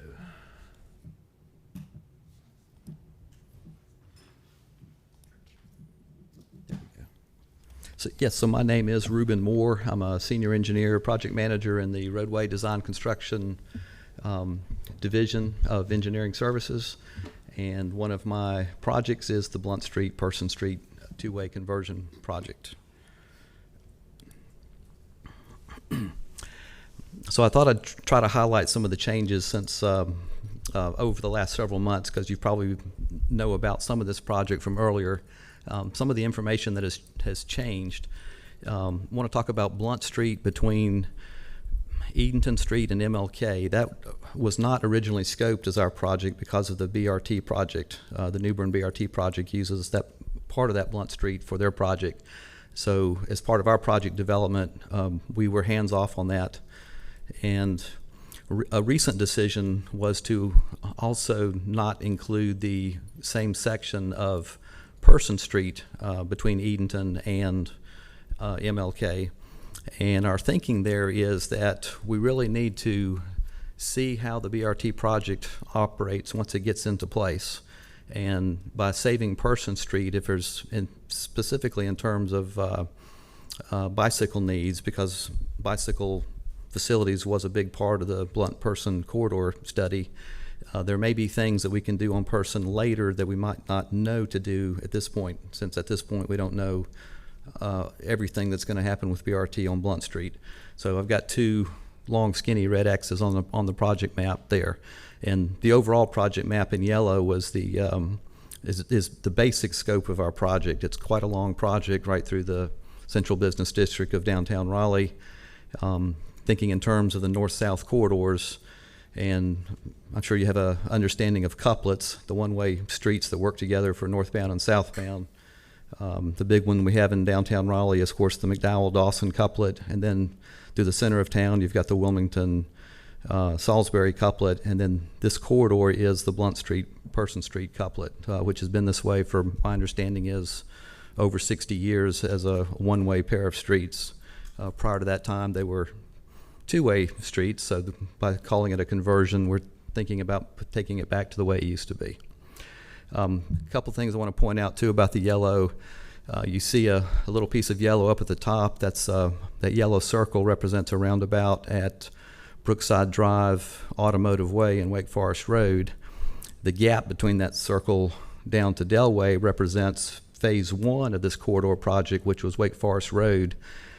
Phase one included resurfacing from Edenton Street all the way up to Wake Forest Road to Brookside, and the restriping that brought us the bike lanes that were not previously there. So we've had bike lanes now since, well, it was a pre-COVID date. For a couple of years now, we've had the on-street conventional unbuffered bicycle lanes all the way from Brookside down Wake Forest Road, one way on Blunt and Person, consistent with their direction of travel, all the way down to where Blunt and Person rejoin Hammond Road. And then, I don't know if you all know this, but the project also included striping Hoke Street, where the name change happens, over to City Farm Road with Sharrows all the way down to the Walnut Creek Greenway connector. So this corridor actually gives us bicycle connection from Walnut Creek all the way up to the future Pigeon House Greenway area. So we keep going here. Oh, one other decision too was there was the possible concept of a roundabout down at the Hammond Road intersection at Hoke Street, but since we're not doing two-way conversion south of Edenton Street, there was no need to really do a roundabout there. And I mentioned that, I think that comes up later, but I'll talk a little bit more about the decision on which roads are converted to two-way and which ones aren't. Yeah, so we've got a good aerial shot here of a post phase one implementation. As you can tell by the green markings through the intersection, that's probably Peace Street as it crosses Blunt Street in that picture.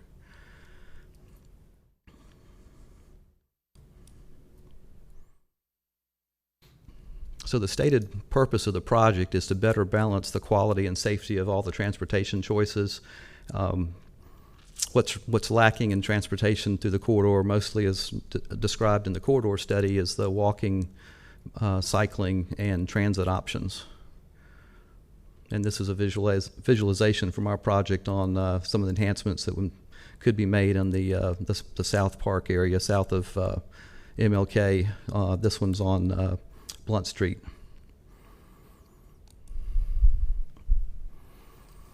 So studies show that two-way motor vehicle operations compared to one-way streets, that two-way traffic actually moves slower.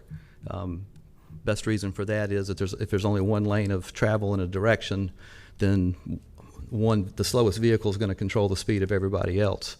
I've been watching for this to take effect on Wake Forest Road, where we've converted already. I'm a little disappointed that speeds haven't slowed down that much. My take on that is there's still not heavy. There's not heavy enough traffic. If traffic was heavier, we get back to COVID levels of traffic, it'll slow down. But right now, traffic's still light enough. It's kind of a free-moving corridor. But the original scope of the project was, number one, we kicked off with a traffic analysis, and we looked at pre-COVID traffic levels, and we estimated the growth in that traffic over a 20-year time frame, and looked at what we could do with converting one-way streets to two-way streets. And the breakdown happens primarily at the intersections of Blunt Street and Person Street with Martin Luther King Jr. Boulevard, because you introduce a lot more movements at those intersections, greatly complicating the traffic signals phasing beyond where it already is. They're already pretty much the controlling signal for traffic movement through the area. And if you have to serve two approaches, i.e. both sides of MLK instead of just one approach, that's that many more traffic phases that you have to cycle through. And it just breaks down with the volumes of traffic we could expect. So we had an early decision that we could only do a two-way conversion from Edenton Street north, from Edenton Street south all the way to Hammond. We're going to continue to work with one-way streets. The other complicating factor was that the BRT project was premised on one-way traffic on Blunt Street south. And if we kept Blunt as one-way but then tried to make Person Street two-way, Person could not satisfy the demand of northbound traffic. It would have to have northbound on Person and northbound on Blunt to even have a chance of satisfying the traffic demand.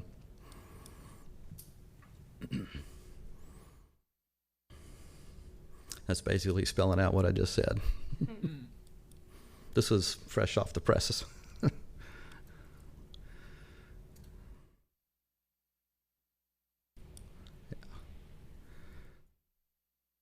And this was just some words that cover the rationale about what I said about taking Person Street out of the picture between Edenton and MLK in our project now, so we can make decisions of being better informed about BRT later. So we had to come up with some new labels. The phase that we finished, we call that phase 1. This was going to be phase 2, and now we split phase 2 into two projects. We have a phase 2A and a phase 2B. So phase 2B to B will be terrible. It's late at night, isn't it? Will be from Edenton down to MLK on both Blunt and Person.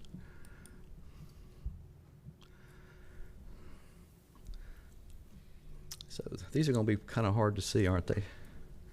Let me just talk through these. These are were recently developed for concepts for what we can show at our public meeting. We've been trying to get to a design public meeting. Boy, it's sensitive, isn't it?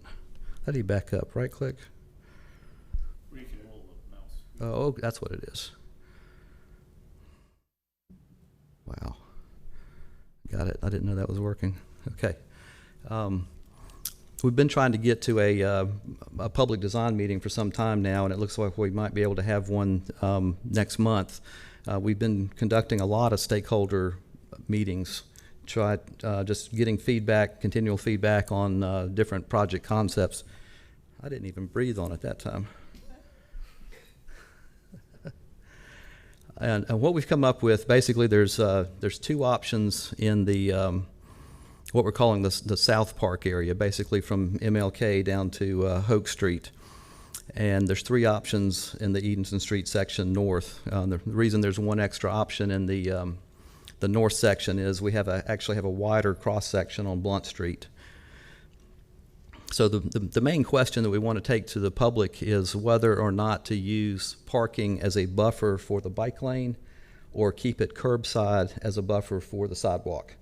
So I did hear some earlier conversation tonight about this commission's concern about traffic adjacent to a sidewalk. Regardless of how you feel about on-street parking as a commodity on the road, as a pedestrian safety designer, I'm a big fan of it for the buffer that it creates for people who are on the sidewalk. Now, there is a use nationwide in places to use parking as the buffer between moving traffic and the bike lane, which it's a pretty good idea. In our case, since in a lot of places, in fact, I think every place on this corridor, we will not have parking on both sides of the road if we have a bike lane because of the width of our street. We're going to be faced with a decision about, does parking better serve the pedestrian as a curbside of parking, or should we use parking as a buffer for the bicycle lane? So we thought we'd take that to our design meeting and get some public comment on it. And I've got images and drawings here, but they're so small I can't ask you to look at that and figure that out.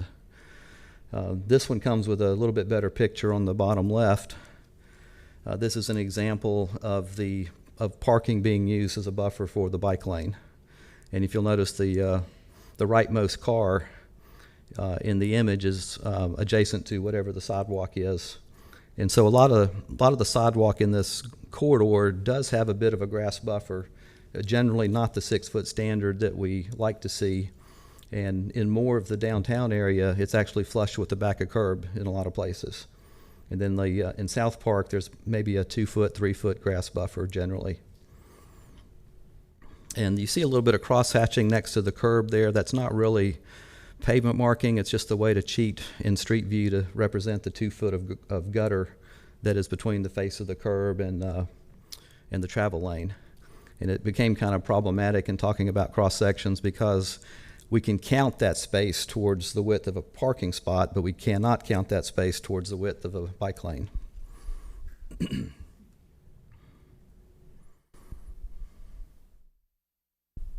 Let's see.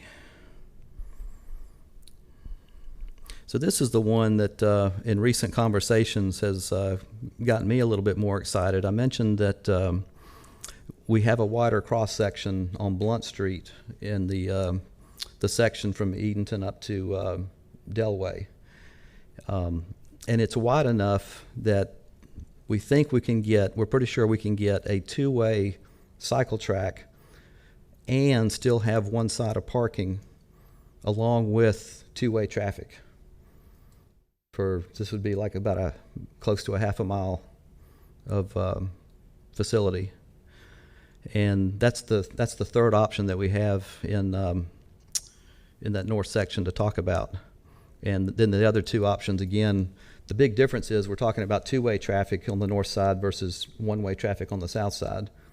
But with 2-way traffic, we still have the option of having parking to buffer the bike facility or parking to buffer the sidewalk side. And if you use parking to be on the sidewalk side, you still have a buffer that you can put in between moving traffic and either the bike lane or the cycle track. And when I say cycle track, I'm talking about 2-way bicycle facility. This project also has a couple of roundabouts. They're pretty messy to talk about. I don't know if y'all want to maybe just take a quick look and then I'll move to the other things. If y'all want to get into some questions on these, I'll just get to the end and then come back to them because they're very intricate.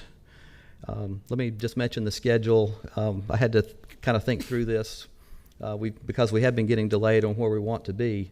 But right now we're looking at later this summer for our public design meeting.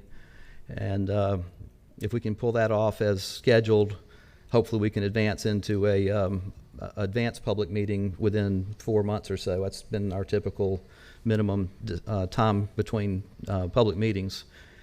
And if the public likes what they see at the advanced design meeting, we can go on with design work and a presentation to council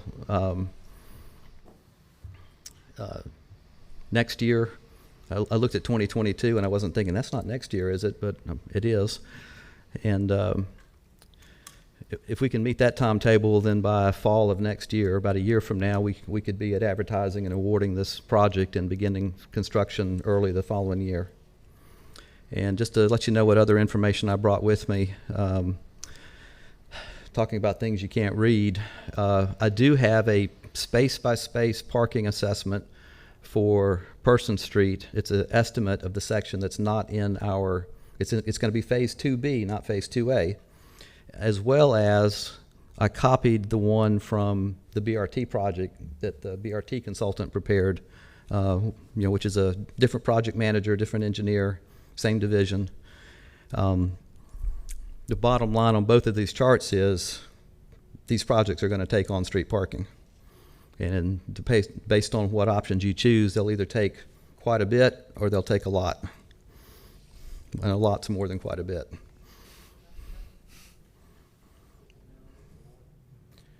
So tell me what you want to talk about.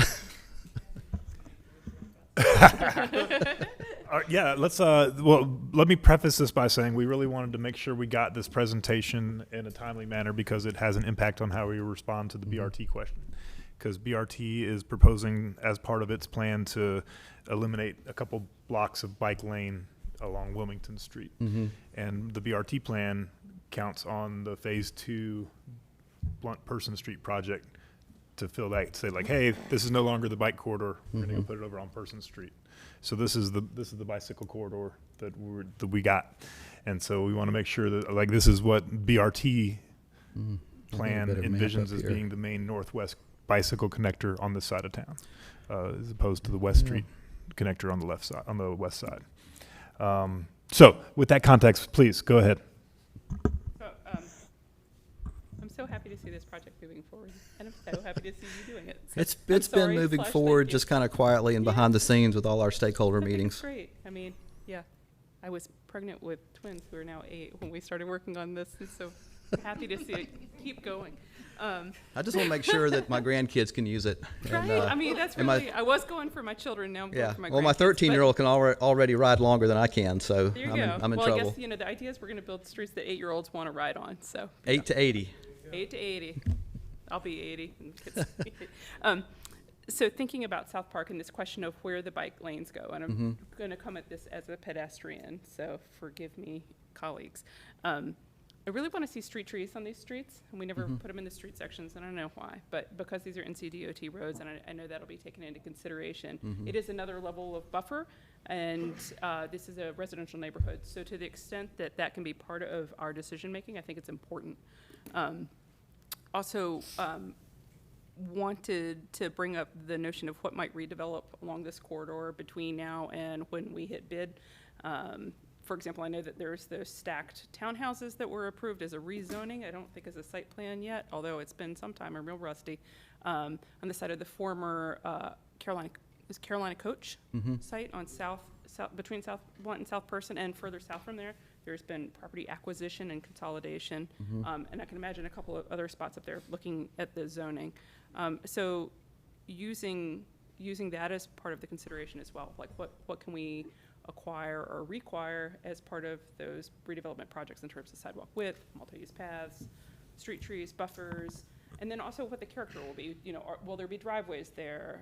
The stacked flats had no driveways on Blunt or Person. They used the side streets, but the buildings are pulled quite close to the street, and I think that makes warrants consideration about how close fast-moving vehicles are and what you want between there. Certainly a street tree, but then do you want a bike lane or parking? Do those people want parking outside their front door? So the short answer to that question is that any redevelopment is going to be held to our current development standards. Right. And right now they're outside of the Christmas plan, right? That's right. Yeah. That's right. So we're just imagine that not being vacant lots and what would get put there and like how that either helps or hurts and what we need to do about it. But what type of street is this in the street plan? Don't know off the top of my head. Sorry, surprise question. You moonwalked right into that one. Undivided. Because it's, Divided by a because block. it's It's one way. There's because no they're one street way, section it for might it. be a little funky in the street plan. Mr. Otwell, may I add a comment? Please, this is an open conversation. Oh, okay, Please great. Go ahead. Yeah, so I'm commenting on the visual that I saw, and it is about how much space is dedicated to vehicle traffic. And I just wanted to make a comment that we are moving towards a different modes of transportation. Absolutely. Right? Ford Motor Company has announced that 50,000 of their employees may now permanently work from home. So virtual travel is there. The Ford Motor Company is doing it. And I also know that when it's safer for people to walk and bicycle or scoot, that more of them do that, right? So I just wanted to say that even though you guys have put in a lot of time, 2020 had a huge impact on the way that we're going to move forward. And I don't know if we need to dedicate as much space as we're currently planning for vehicle traffic in the future. I just don't see it happening. So I wanted to make that comment. So, I don't know if we can, but there's a lot of land space that is dedicated to that particular mode of traffic. I know as a parent, I drove my kids to school instead of enabling them to walk freely. I know that the drop of children who are bicycling and walking to school has gone from above 70% to less than 5%.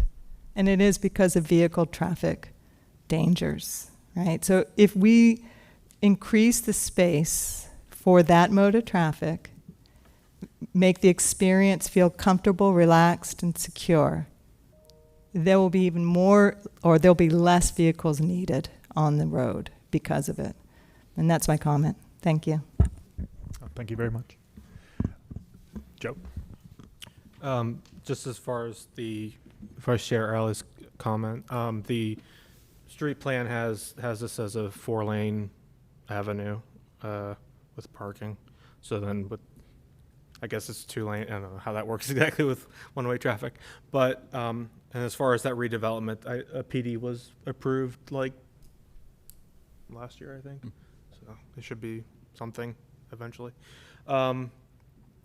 What did I see in one of the designs that there was traffic lights proposed down in that area as far as at Bragg Street? There's a proposal to add a traffic light at Bragg Street. Is that the only location? That would be the only new traffic signal. Right. Okay. Yeah. There's a lot of existing traffic signals that we're planning on keeping. Yeah, Ruben, I think we also on the northern part of the corridor, we were talking about a traffic signal at Polk at one point as well, on Person and Polk. Okay, I don't think that's in the current scope. Okay.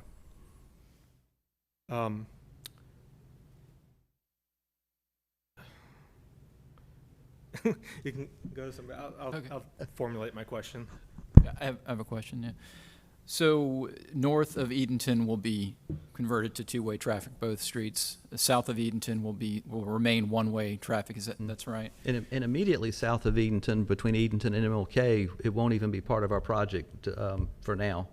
That's going to be the future project. So the active part of our project now is from MLK down to Hogue Street, and that would have to remain one way. So phase 2B, even when it does come up, is not contemplated to go as a two-way conversion or reversion. It'll be.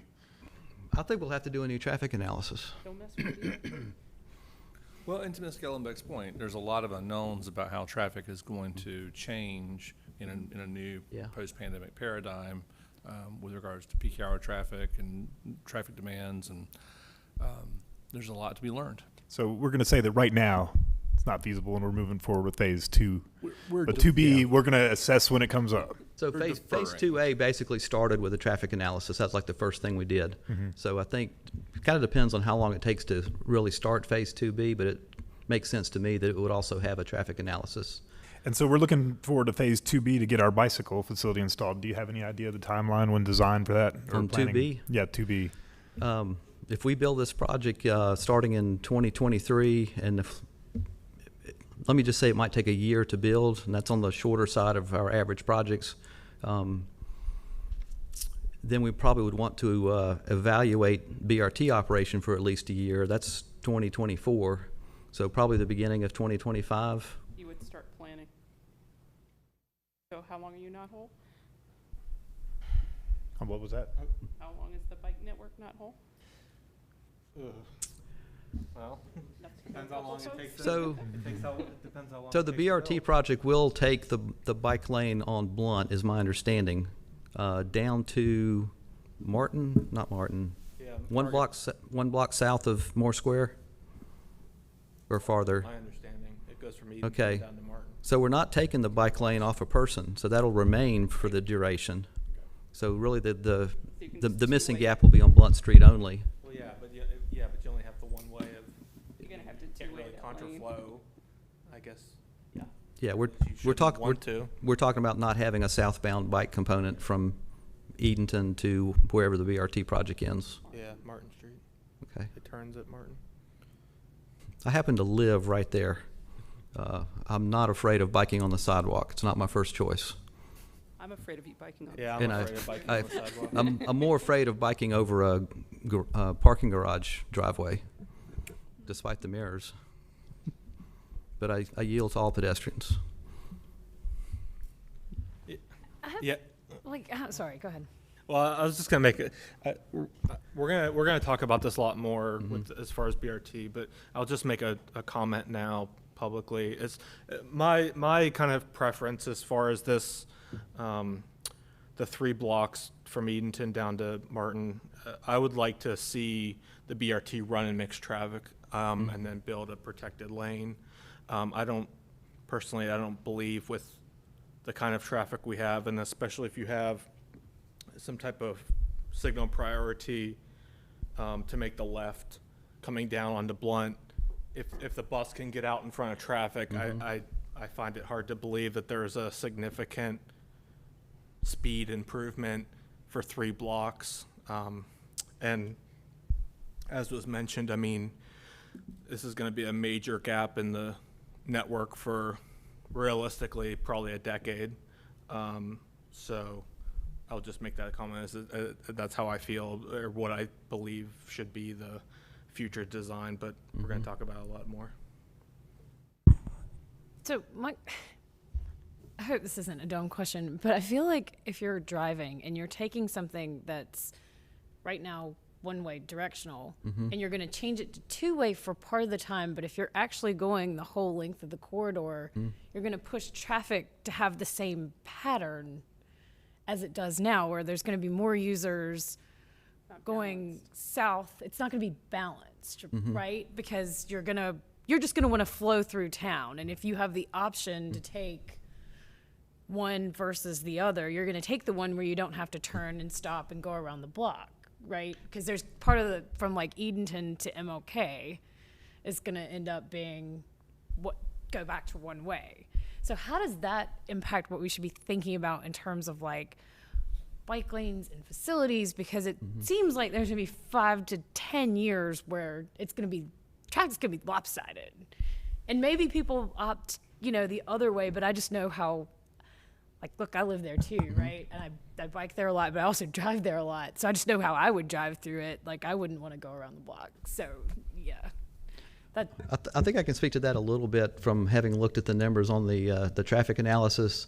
The traffic function of the Blunt Person corridor basically was, as far as rush hour, and usually we're planning for peak hour traffic, was to receive traffic coming from the north, typically off of Capitol Boulevard and Atlantic Avenue. And then on the south side from Hammond Road with its direct connection to I-40.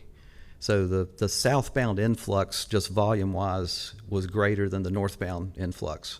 And we've already taken steps on the northbound side to reduce the vehicle capacity from northbound. So that starts to put a search for equilibrium in place. Because with the road diet, Wake Forest Road is now basically it's one lane into town. And where we saw that initially, when the change first went into place, where we saw that was the 2 lanes on Atlantic Avenue as it hit Wake Forest Road, competed to get into the one lane that went straight. Well, I haven't seen that lately. So I think what's happened is maybe COVID helped us get through that, but people have learned other patterns. Because what used to be a through lane is now a left turn only lane for Brookside. And I don't think Brookside's calling City Hall saying that, hey, there's too much traffic. They used to go down Blunt Street to say. So, well, they have done a lot of they have done a lot of enforcement on Brookside lately as well. Because that's this is probably more of a professional opinion of mine that if you've got a great network of two-way streets like we have up in that section of North Raleigh, I call it North Raleigh in relation to the Christmas boundary. It diffuses the traffic. It doesn't concentrate it on an arterial. And so we've kind of successfully done that already down to Delaway. But what we don't think we can do is to do the same thing on the south side because we got so much volume coming in on Hammond Road. And it's not just the I-40 exit. There's also arterials south of there that feeds a lot of traffic up into Raleigh. Yeah, I mean, I think to kind of your point about the mismatch, I mean, I think we could, from our perspective, we could potentially look at that as a benefit. I mean, I think it will kind of inherently cause some traffic calming, and ideally we won't have as many through traffic trips that come from, Atlantic and all the way down to Garner or wherever. I mean, ideally that traffic will, it still goes through downtown, but ideally it calms the traffic on Blunt and Person. And then people will go through like Dawson and McDowell, I guess. I think Dawson and McDowell probably do carry a good number of through trips. I doubt if Blunt Person carries through trips. Those are folks who have a origin or destination in downtown. I drive through there. Do you? Yeah. I come down to avoid McDowell and Dawson. Well, I come down Atlantic from my house, so I go straight through. And there. get off where? Side of downtown. That is our Dawson McDowell. Yeah, I mean, yeah. But where do you exit the corridor from? Or do you go all the way through all the way to Garner? I'm saying if I'm going through downtown, I go all the way down through Blunt, all the way out to Garner or wherever I'm going. Okay. Yeah. Okay. Ditto. You do it faster on Dawson McDowell. Got to get to Dawson. Yeah, but better come signal down progression. Yeah, I go down Atlantic, so I just go straight all the way through. Yeah, Atlantic moves pretty good. Trying to mess up your Well, that's the first rule of public meetings. As soon as you say nobody really does this, there's going to be like three people. Did I say nobody? Okay. Not as many. No, yeah, there's certainly less. Yeah. No, it doesn't, because I'm a nervous wreck when I use Dawson McDowell, but I'm a nervous wreck when I do it. Yeah, no, That's what I call white knuckle driving. yeah, it's pretty nuts. Are we supposed to look at the roundabouts? I can bring them up. Well, I don't. Is that part of? I don't. What is our charge? I think we're really at this point just giving you an update on where the project is. Yeah, okay. This is not intended to be a deep Fine not dive to into jump into that. the designs and whatnot. Just there's been some an delays on the FYI. project and some changes. Want to make the commission aware. Yeah. I guess just as I can give an overview of the roundabouts is they do have pedestrian features. They do have bicycle features. Okay. I even asked the consultant to include the ramp from the roadway bike lanes to the sidewalk so that bikers have the option of taking the roundabout or taking the sidewalk. And we go to a wider sidewalk around the roundabouts, I believe. And we'll be doing the same thing at Atlantic and Brookside. Great. Okay. Yes, Ms. Barsness. Yeah, and I just had a general question. I don't think I've seen this project before me since I've been on the commission. So can you just give me a very high-level overview of what is the purpose of what you're trying to accomplish on this corridor? I think I mentioned it earlier just briefly, but primarily improving the multimodal aspects of the entire corridor. Because right now it's seen as more of it's better for cars than it is for bikers and walkers and transit. Okay. So the city adopted a corridor plan for Blunt and Person that included Wake Forest Road back in 2012. And it laid out sort of a three-phase approach to making changes. The first phase has been completed. We changed the lanes. We did the road diet, as mentioned. We added in bike lanes. The second phase was to be the two-way conversion. And the third phase was looking at sort of broad streetscape and landscaping improvements throughout the area. Got it. Okay, thank you.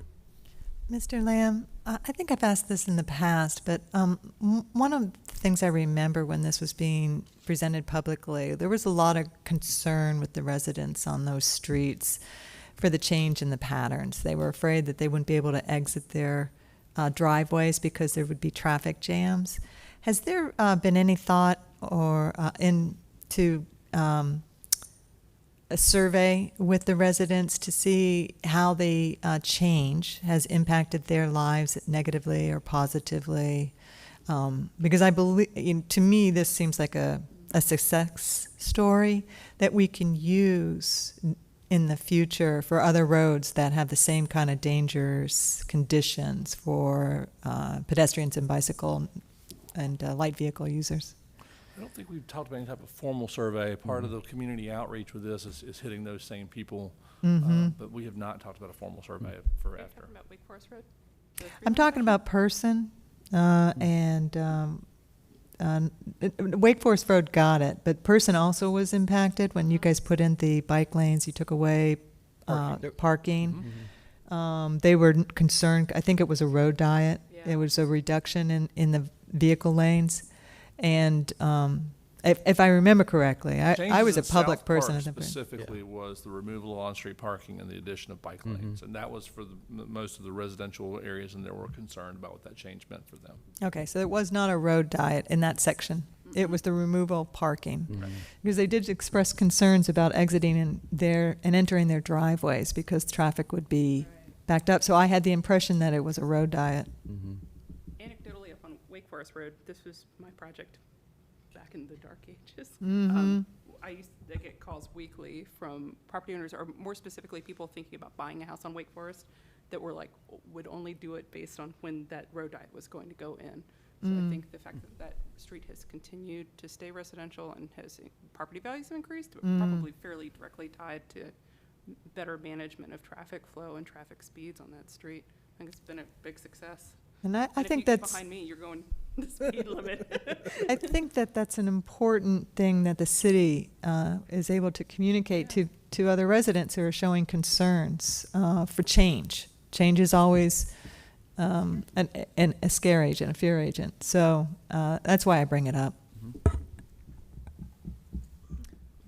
Mr. Moore, thank you so much for bringing this, and we'll be looking in detail at the bicycle implications on our response to the BRT plan, and perhaps we might send you a couple questions if you're willing That'd to be fine, entertain them. yes. Great. Thank you very much. Thank you. Thank you.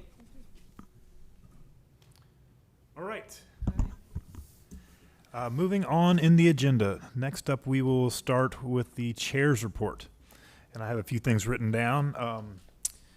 We met last weekend with some of the folks from the 5 Points neighborhood around the speeding issue. Nick, do you think you'd be able to speak to that? You ran that meeting. I think you'd do a good job, so I'll leave that up for the committee reports. We are keeping our eye on the street sections update in the UDO. It went to the Transportation and Transit Subcommittee. Is that the right name of the subcommittee? For the Planning Commission. And they gave it a favorable vote and have returned it to the full Planning Commission, and it should come back soon. We're keeping our eye on that to make sure that it doesn't hit any snags. We'll let you know if you need to call anybody. I have recently started a conversation with the North Carolina State University Transportation Management folks, and I got together with them just to introduce myself and begin a dialogue. They had some ideas for the ways that we could work together to help improve their bike environment, and there was some exciting news. They say Citrix bikes might not be impossible on campus anymore, and they're looking at that. Lime might not come back with their bikes to campus, and so NC State could be looking for a new bike vendor. Just very preliminary. So we'll see. I'll start a conversation with them. And the Vision Zero report from the consultant will be finished up in the next few weeks, and we're looking forward to seeing a preliminary presentation at our retreat next month. And that is all I have for the chair's report. Can I ask a question? Yes, please. So for years and years and years and years on Poland, there is a dirt sidewalk. As you come up Poland, and why have they never done any sidewalk on either side on Poland, right where the creek is, and right before you are going to turn into where the soccer field is? Why don't they have sidewalks there on either side? Because that is Pullen family property. Seriously? That is part of Pullen Park. It actually goes over both sides of the street right there. The right-of-way is fairly tight. Okay, so I guess that should be directed to the city of Raleigh, right? Right. So we have a plan to address it, and it's going to be tied into when that bridge is replaced. Yeah. We're working with NCDOT on that now. Okay. But yeah, as part of that bridge replacement project, Okay. the park master plan was amended a number of years ago to include sidewalks through the park side. Yep. The other side has always been called the university side, but technically it's park property that the Okay, so university it'd be uses. sidewalks on both sides, I Our- hope. That is our goal. There's some really tough grade issues on the Yes, there park are. side. Yep, yep. Now the university has gone down and put down some mulch on the west side of the street through there. Okay. But no, it's So, just north of Western Boulevard, between Western and yeah, Kate's. if you're on Western heading towards Campus and you're turning right on Yeah, you can see Poland, right over to the lake. there's a very nice dirt path that's very well worn. Mm-hmm. Poland agreement is a tricky. Pulling is special. Yeah, clearly. Yes, and I've driven that for a very long time, ever since I've been in Raleigh, and I've always wondered why. There's been a lot of improvements in that area, just not right there on both sides of the street. We're close. So specifically, the NC State folks, we're hoping that they can help us with outreach, that we can push some stuff to their bike users and get some survey responses, and include them engagement. And they were hoping that maybe we could help them with the varsity bike lane. So they have a bike lane, and it ends in the Greek Village and picks up on the other side of varsity. And evidently, they get a lot of student comments saying, "Can you fix the bike lane?" And they say, "It's not our road." So I told them we could look at it, see how it fits in the bike priority. So I'll keep you all posted on that. And then we will move on to the committee reports. And so we could start, I think that we'll take a break from planning since Pierre is not here, unless somebody else wants to pick it up. We didn't even have a meeting. Ah, wonderful. Report received? Yes. All right. And next will be Vice Chair Alley. Well, not to be outdone, I don't remember what we talked about. We had an update, we just got a status update of where things are at, and we've jotted down some ideas for our next meeting to catch up on where we were, including a crosswalk presentation. I think on the agenda in May, there was supposed to be a presentation on crosswalk prioritization, and we ran out of time. And it was going to get rolled into Vision Zero, the Vision Zero work that Paul showed us his kind of pilot project on. Yeah. Wildwood. Yep. Thank you, Cara. You're welcome. We talked about just a handful of things that we kind of want to work on in the future. Yeah. And do look at crosswalk. Understand better what policies are for putting in crosswalks, and does there need to be any modifications or changes or additions? Yeah, right. Rather than being about demonstrated usage, being more proactive in our policy and saying that, like, you would use high-vis crosswalks in growth centers or along BRT lines, things like that. Right. And then, understanding the staffing and funding limitations of O&M and what NCTOT gives us. Yep. Mr. Otwell, I did I interrupt? No. I do have for the planning committee, I do have a small update. Oh, please go ahead. Okay, thank you. And it's in regards, we're very excited, Paul's been working on wayfinding signs for neighborhood. And one of the proposals was to use time as a measurement on the wayfind signs instead of distance. Right. Because these are short trips, and it's to encourage people, or at least to envision that they can do this. And I propose times because most of us base our decision making on, do we have enough time for it? That we don't think in terms of how far is it physically. And so Paul had requested if we could find examples, and we have, and forwarded. I don't know if they've all been forwarded to you yet, Paul, but we have found samples in other cities in the United States where they do use both time and measurement. For example, they'll have an image of a bicycle, they'll have the length, but as well as the time, and they base the measurement of time on 10 miles per hour, a little bit between 10 and 11, because I thought that was a sweet spot for it. So we're excited that we did find samples and we forwarded them We have them to right Paul. here. The city's pilot project with Walk Your City. Yeah, that's really was the essence. That was the seed that planted the proposal to do that instead of measuring it in. And our downtown Thanks. wayfinding signs on the pedestrian scaled maps, they have walk circles, so you can see like indirectly instead of. Mm-hmm. Yeah, it's a little more complicated because Yeah, sure. biking speeds vary a lot more than walking speeds. Mm-hmm. Yours and not mine. So Yeah, we're- and I know that some of the studies, in fact, I think it was San Francisco, they ended up manually having to do it. They said what worked in Portland doesn't work here because of topography, and they literally went and rode a lot of them, which I certainly don't. That would be great. Eric, I would if be you let me happy go to ride my bike volunteer and for get that, paid, Paul. but- Well, I'll go with you. There you go. But I think the bigger issue is I've also been having conversations with parks and trying to integrate their greenway signs. And because the greenways are for walk and bike, they're a little more reticent to put time on their signs. So there's a bigger policy I thought you were going to say discussion the about- opposite. Well, again, it's if they put a time on it, is it for a walker? Because that's not for a walker. No, I was going to, did I hear, I thought I heard you say they put time, No, but on those ones they don't, use, sorry. I might they have. use It's space. It's big been a measurement. long day. Oh, that's good, Paul. We're on the same sync now. But yeah, so it makes it a little more problematic for them because they've got two users of the same facility. That's right.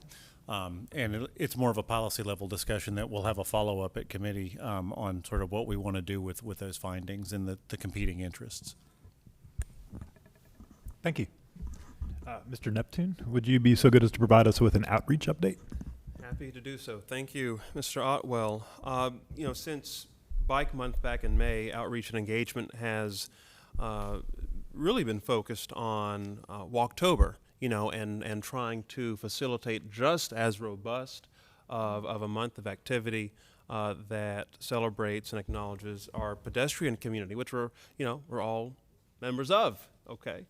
And, outside of, continuing that ongoing sort of review of events and exciting pedestrian-based activities for our Walktober, as, we heard earlier this evening, there's been a lot of activity around 5 Points specifically and traffic calming on Glenwood. And in response to an email from a resident, Miss Jane Ford, Outreach and Engagement was able to organize and help facilitate an in-person meeting hosted by Third Place Coffee Shop.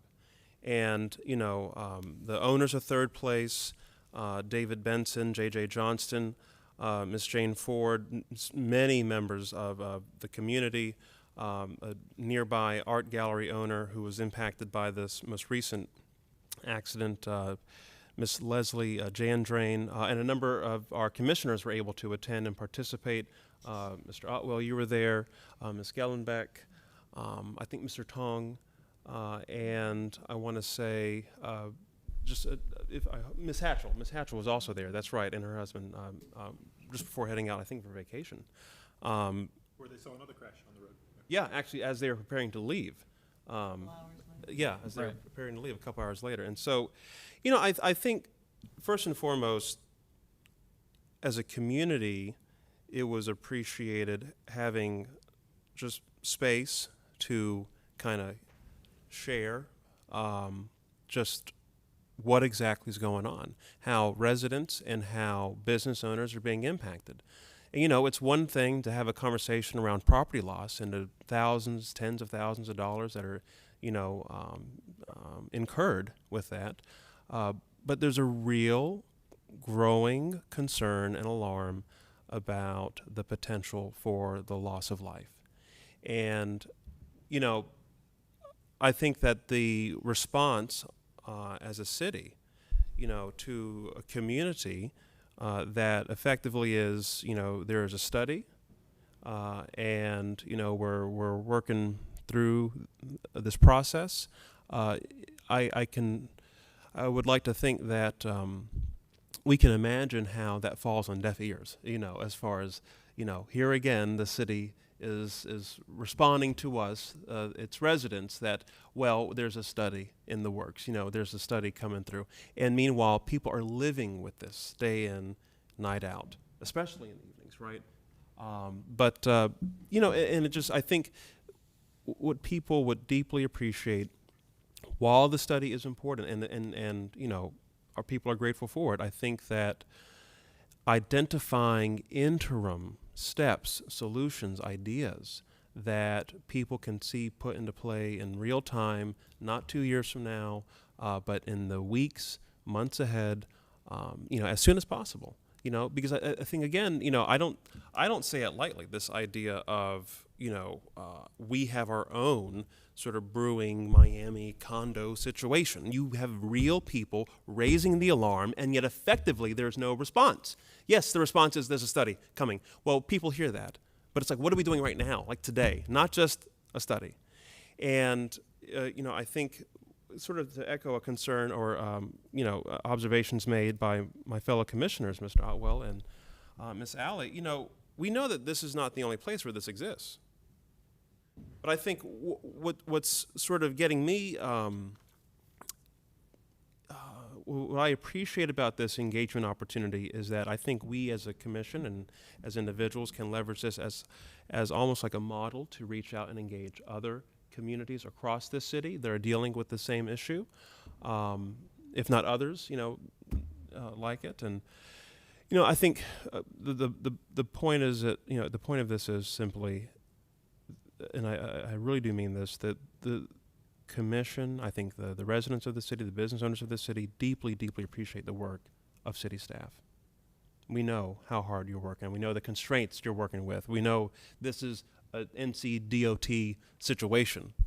I think that the residents, the business owners, this commission would deeply appreciate any guidance on what we can do in the immediate interim to support communities that are having to deal with these dragway, speedway strips that have which they've been around for the longest time. We know the pandemic hasn't helped in that situation.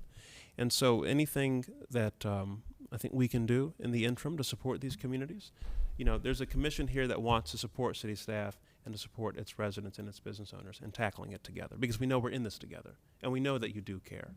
And I think that is a sufficient comment and report on behalf of outreach and engagement. Thank you. I'm done. Very robust. Thank you. And now we'll let staff try to follow that up with staff reports.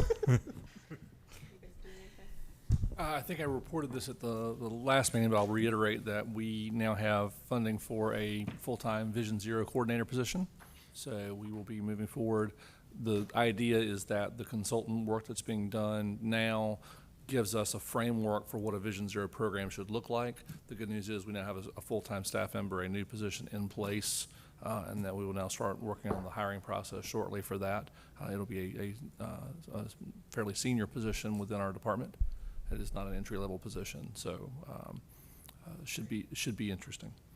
So, but that will give us, to Mr. Neptune's point, the ability to identify where the problems are and are not, and to give us data that allows us to start to identify corridors and not just the one-off spot locations, that we can start to come up with systematic approaches to these problems. If I could just offer my thanks and gratitude for that response. I'd also like to acknowledge that Councilman David Knight and our council persons at large, Nicole Stewart and Jonathan Melton, they were not able to attend our outreach meeting over the weekend, but they did reach out afterward to acknowledge that they're working with the city to move forward in a whole host of ways, and they're their attention has not been diverted from the issue. And so I think the Vision Zero program, this ongoing study, and I think our follow-up conversations with RPD will reflect that. Very good. I'll defer to Paul and Barbara if you have anything. So I have some fun ridership information related to bike share and scooters. I'll start with scooters. So as you guys know, we launched last May. So yesterday was officially 2 months of having them back, so it's super exciting. The top 3 streets that we've seen so far for ridership are Hillsborough Street, Glenwood Avenue, and Southwest Street. So it's, as expected, concentrated downtown and close to NC State. And we've seen a total of 35,495 trips taken so far. And that is with an average of 674 scooters deployed every day. and an average number of 833 trips every day. So really putting out some strong numbers there. How does that compare to when it was Lime and Bird, when they just showed up? Did you guys ever have data from them? I don't have any data for Lime and Bird. I don't know. Yeah, and they peaked at about 1,500 scooters, if I remember correctly, combined, but I don't remember what their daily numbers were. Okay. That seems pretty good, though. Yes, and considering, last summer we were operating with just one operator, I don't think it's quite fair to compare last summer to this summer. But I do have some information related to bike share as well. We've seen an increase of 2,000 total active members since this time last year. And I'd like to give Michelle Hood with Bowegan a shout out for that in her marketing position. She's done a really great job, and she's really established herself here in the community. So, If I could just echo that comment, Michelle Hood has just been phenomenal to work with, to partner with, and just in community engagement and outreach efforts. And as it happens, we're hosting sort of e-bike citric cycle bonanza next Sunday at Transfer Company. So very excited to further promote and encourage the e-bike and bike share usage. And just one real quick comment on the scooters. I tell you what, I have noticed a world of a difference between how they're used today versus how they were used when they were just sort of dropped off from the skies. In all seriousness, I mean, I recall, having to hop and jump, and it was like an athletic course, with the scooters in the sidewalks and the streets previously. But whatever was done, I think, in negotiating and working with the operators and with the current systems in play right now, I mean, they're used appropriately. The kids they hop. Well, yeah, that's the big thing. They're parked. But, it's a world of a difference. I mean, and, kids of all ages are using these scooters. I see grown people, hop on these scooters, and they're flying, and they park them, and it's amazing. And I just want to just commend, I'm just very impressed by the implementation of the scooter, program, because I know it was a whole, matter of, citywide conversation when they are dropped off and taking them away and bringing them back. It's very impressive. So thank you. Thank you. Yeah, and our operators have been really great to work with. They're very collaborative and have the city's best interests in mind when operating. So that's always helpful. And we're going to do a deeper dive on some of the numbers associated with both programs as part of the retreat. Yep. Oh, cool. It'd be cool to see if they're competing with one another, because they don't seem to be. It seems like Citrix is established and robust, and it's not people are taking a scooter or a bike. They're trying new modes of transit and not taking a car, maybe. Mm-hmm. That's cool. I think it's, a lot of people have a lot of thoughts on that. I think it's a very friendly partnership.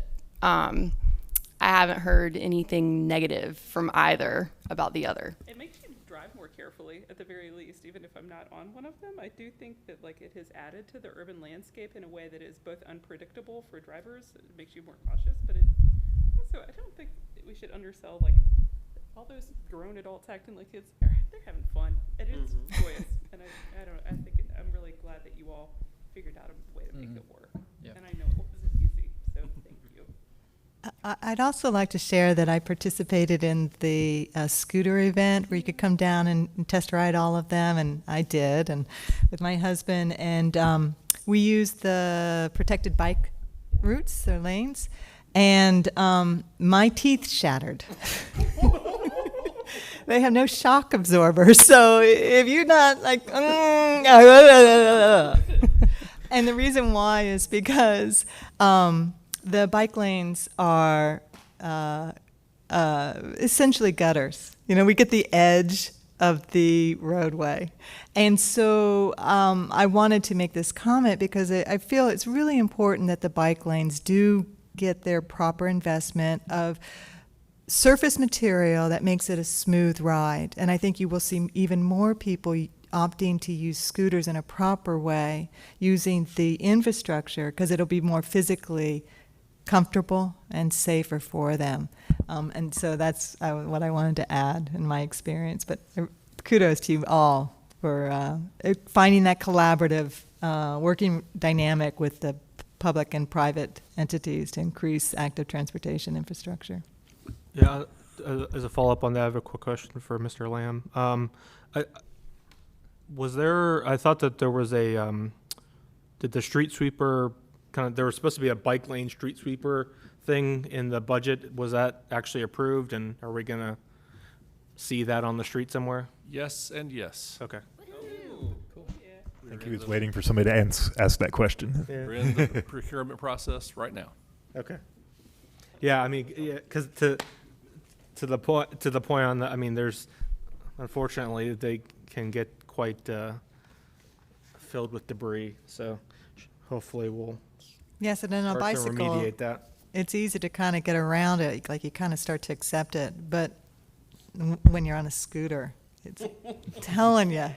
When you're a Those grown cargo person on a bikes- scooter. Cargo bikes don't go around stuff. Yeah, I mean, like one stick and you're on the ground. So yeah, I mean, it's Yeah. going to be even more important with the scooters. So that's good. It's good to hear. And I've got very few. I've got 4 things, but they're all short and quick. Resurfacing is progressing. I know of 3 projects that are on the ground. I just find out, happenstance. I will find out when they are all complete. But the Sharrow parts of the neighborhood bikeway on Rainwater, Rothgeb, and Pineview, I know have come in and are complete at this point. Really good news. One of our first micro gaps is actually moving toward construction. So it's been 3 years to get here, but it's in the 700 block of Hunting Ridge Road.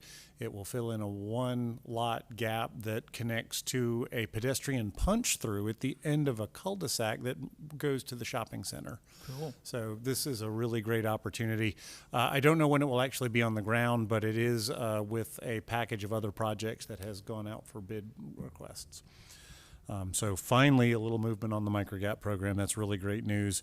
Another one that we finally broke loose, counter units have been, I guess we've gone through the procurement, and I think they are on the way. I got the UPS notification this morning that I think is them coming from Canada. We still will have to turn around and procure the actual install. But Campo has done that in the past, and because they are part of the city, at least in terms of procurement, we've got a roadmap that we can follow based on what they did.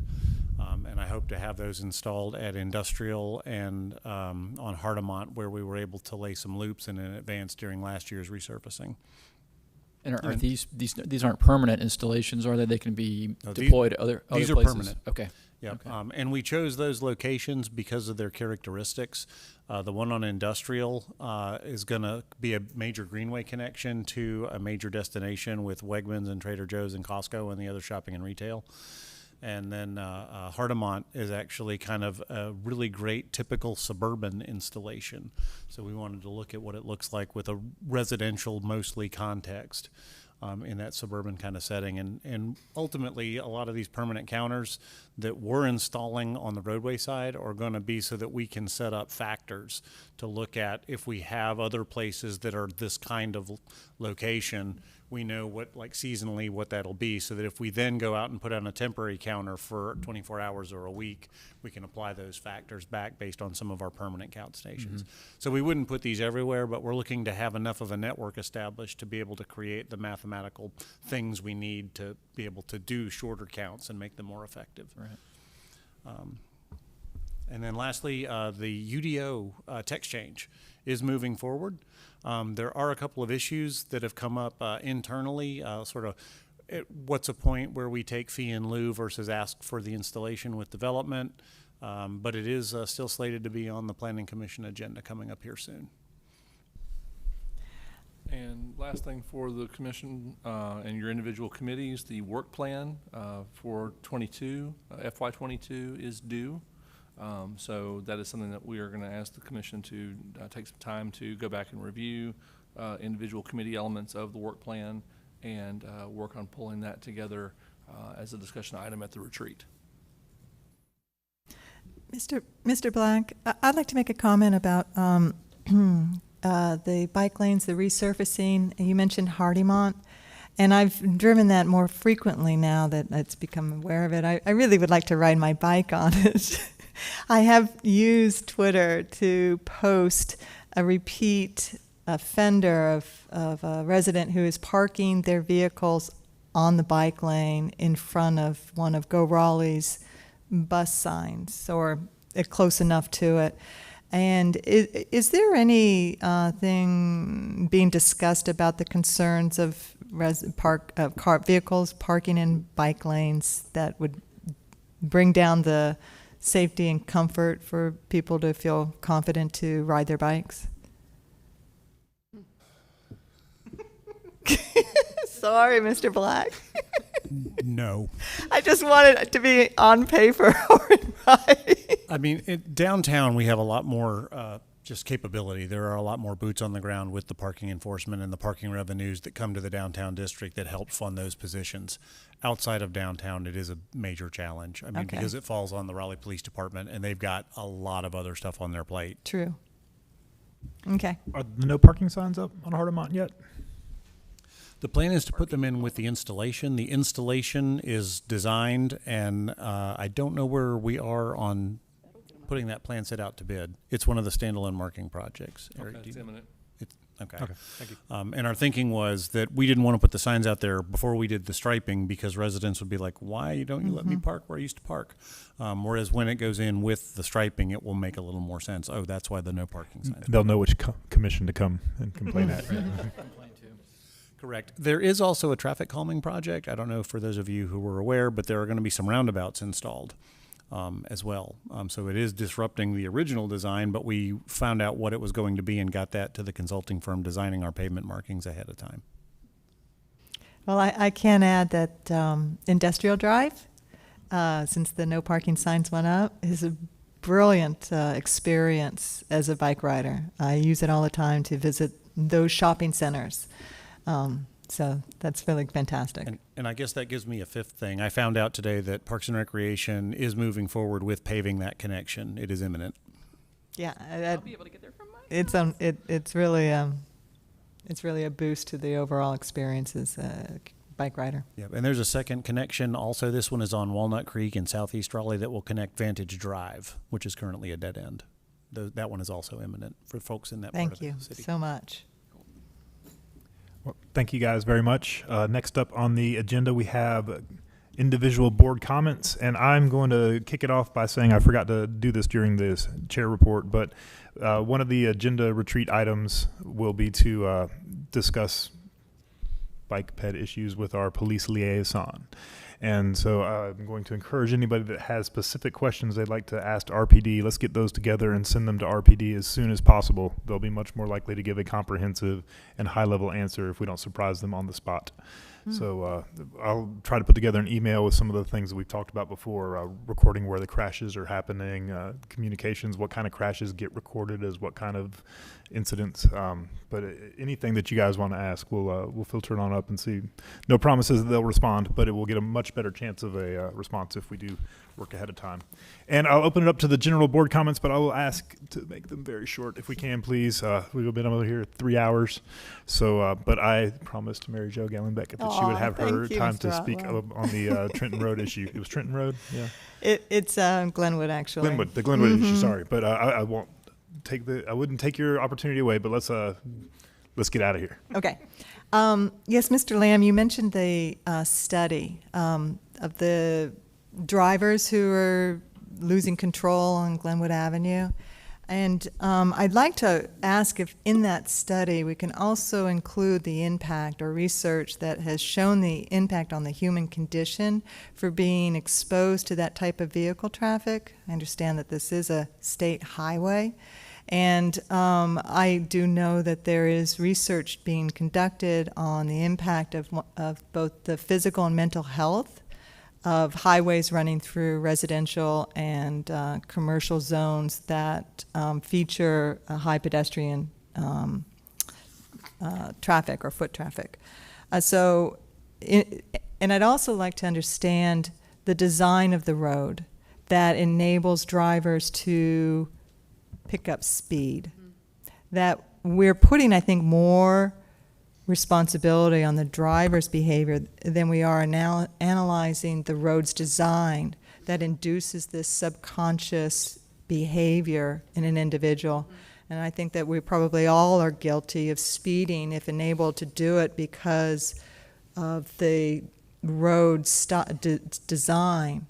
I think there's some topography issues. And I think Susan even mentioned that at the community. So I really feel it's important for us to take this moment for studying it, to not just analyze how the drivers are behaving, but how we are designing the roads that enable it, and what the impact is on the people who are being surrounded by the noise pollution, the air pollution, the fear of injury, and the fear of death.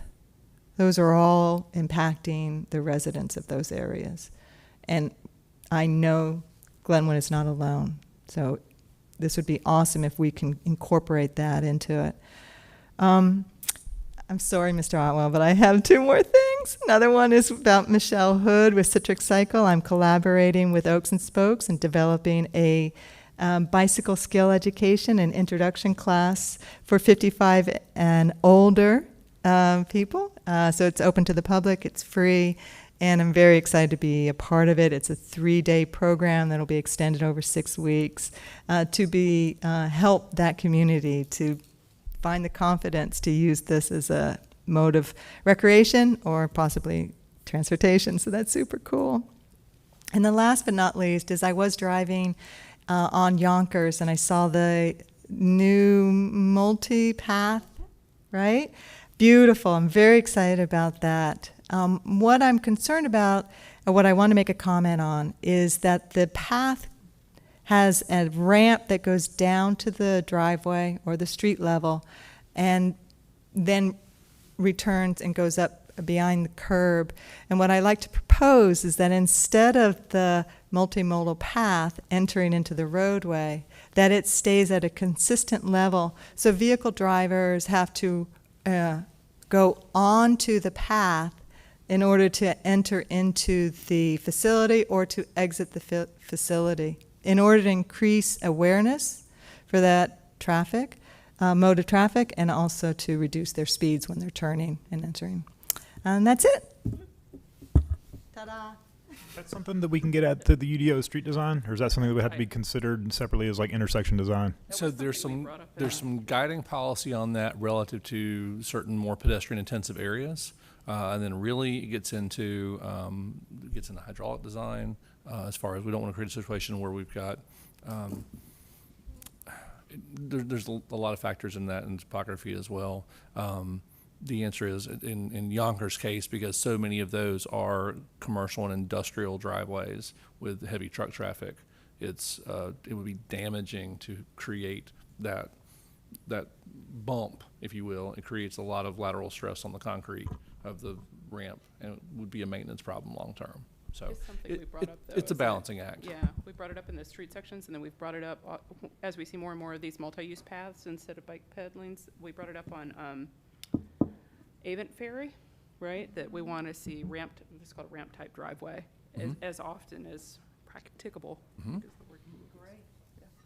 Glad to hear it's on your radar. I have one Yeah, and when we can't get that, I'm just saying encouraging brevity.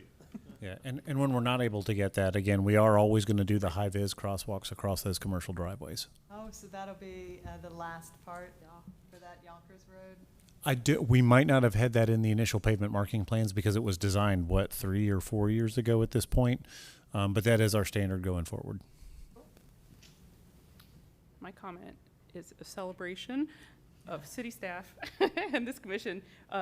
The bridge from my neighborhood to Conn Elementary School is under construction. So my children are going to ride their bikes to school next year, whenever it is done, and that has been such an odyssey.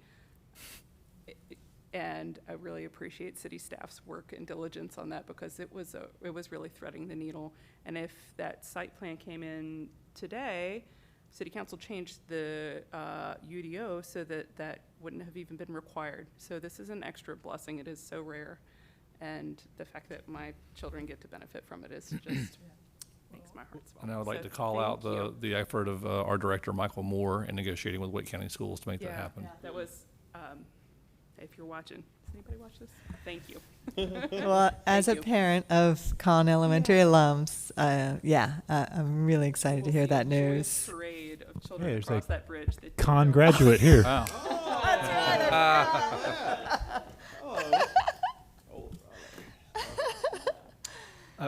I just want to mention on the Yonkers project. I wasn't going to mention it, but since you brought it up, I've noticed it a couple weeks ago. I was driving through there, and I agree. The project looks very good. I saw the paths going in, and there's all kind of bioswale and stuff like that. So it looks like it's going to be a very nice project.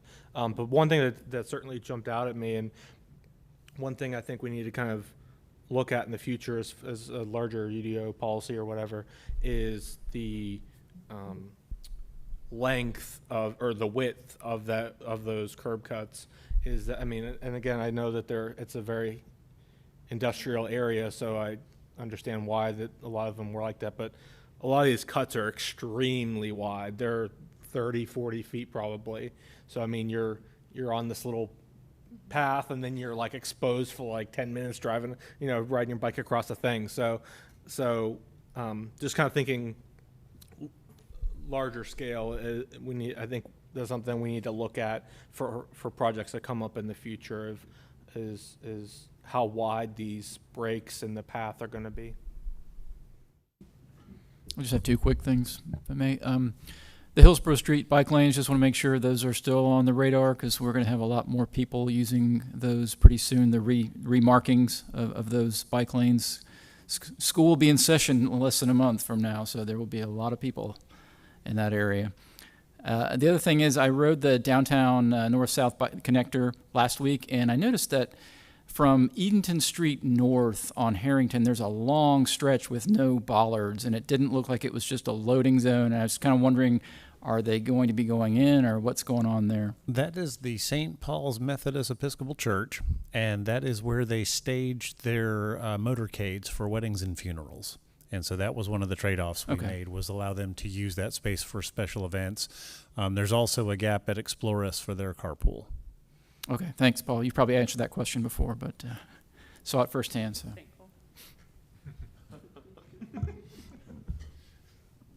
All right. I believe that's it for the board comments. If nobody has anything else, do we have any announcements of upcoming events? E-Bike Bonanza, Sunday, July 25th, Transfer Company Food Hall, 6 p.m. Be there or be square. What's happening on either side of that, Nick? Oh my gosh. At 7 o'clock, I'll be talking about the future of the city and transportation as a part of that, and multimodal transportation especially. And then it's also a part of a larger 2-week sort of intense workshop where you've got architects, designers, planners, just people, the general public, us, getting together to talk about the city and offer up some ideas and solutions at the end of this. It's been organized by our friends at In Situ, the architecture firm, or local architecture firm, and it should be good. From what I understand, over 700 people have registered to attend these various public talks, and all the public talks are free, and then on top of that, they have like a core group of planners and designers and young architecture professionals coming through to kind of pull together these ideas and offer them just sort of to the public to consider as we come out of the pandemic, all the potential for this, growing city and region. I mean, there's a lot going on, so a lot to consider. He's the keynote. Lord have mercy. E-Bike Bonanza, Sunday, July 25th, 6 p.m. It should be fun. It should be a lot of fun. And I do have some, you remind me, the bike program that I mentioned for 55 and older is called Boomers on Bikes.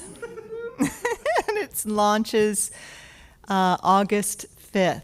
And you can register for it on the Oaks and Spokes website. So please spread the word and share it with your family and friends. Oh, and I should mention, Commissioner Alley, you're participating in a panel of thought leaders, I think the next day, on that Monday, the 26th. It's not near the e-bike Bonanza.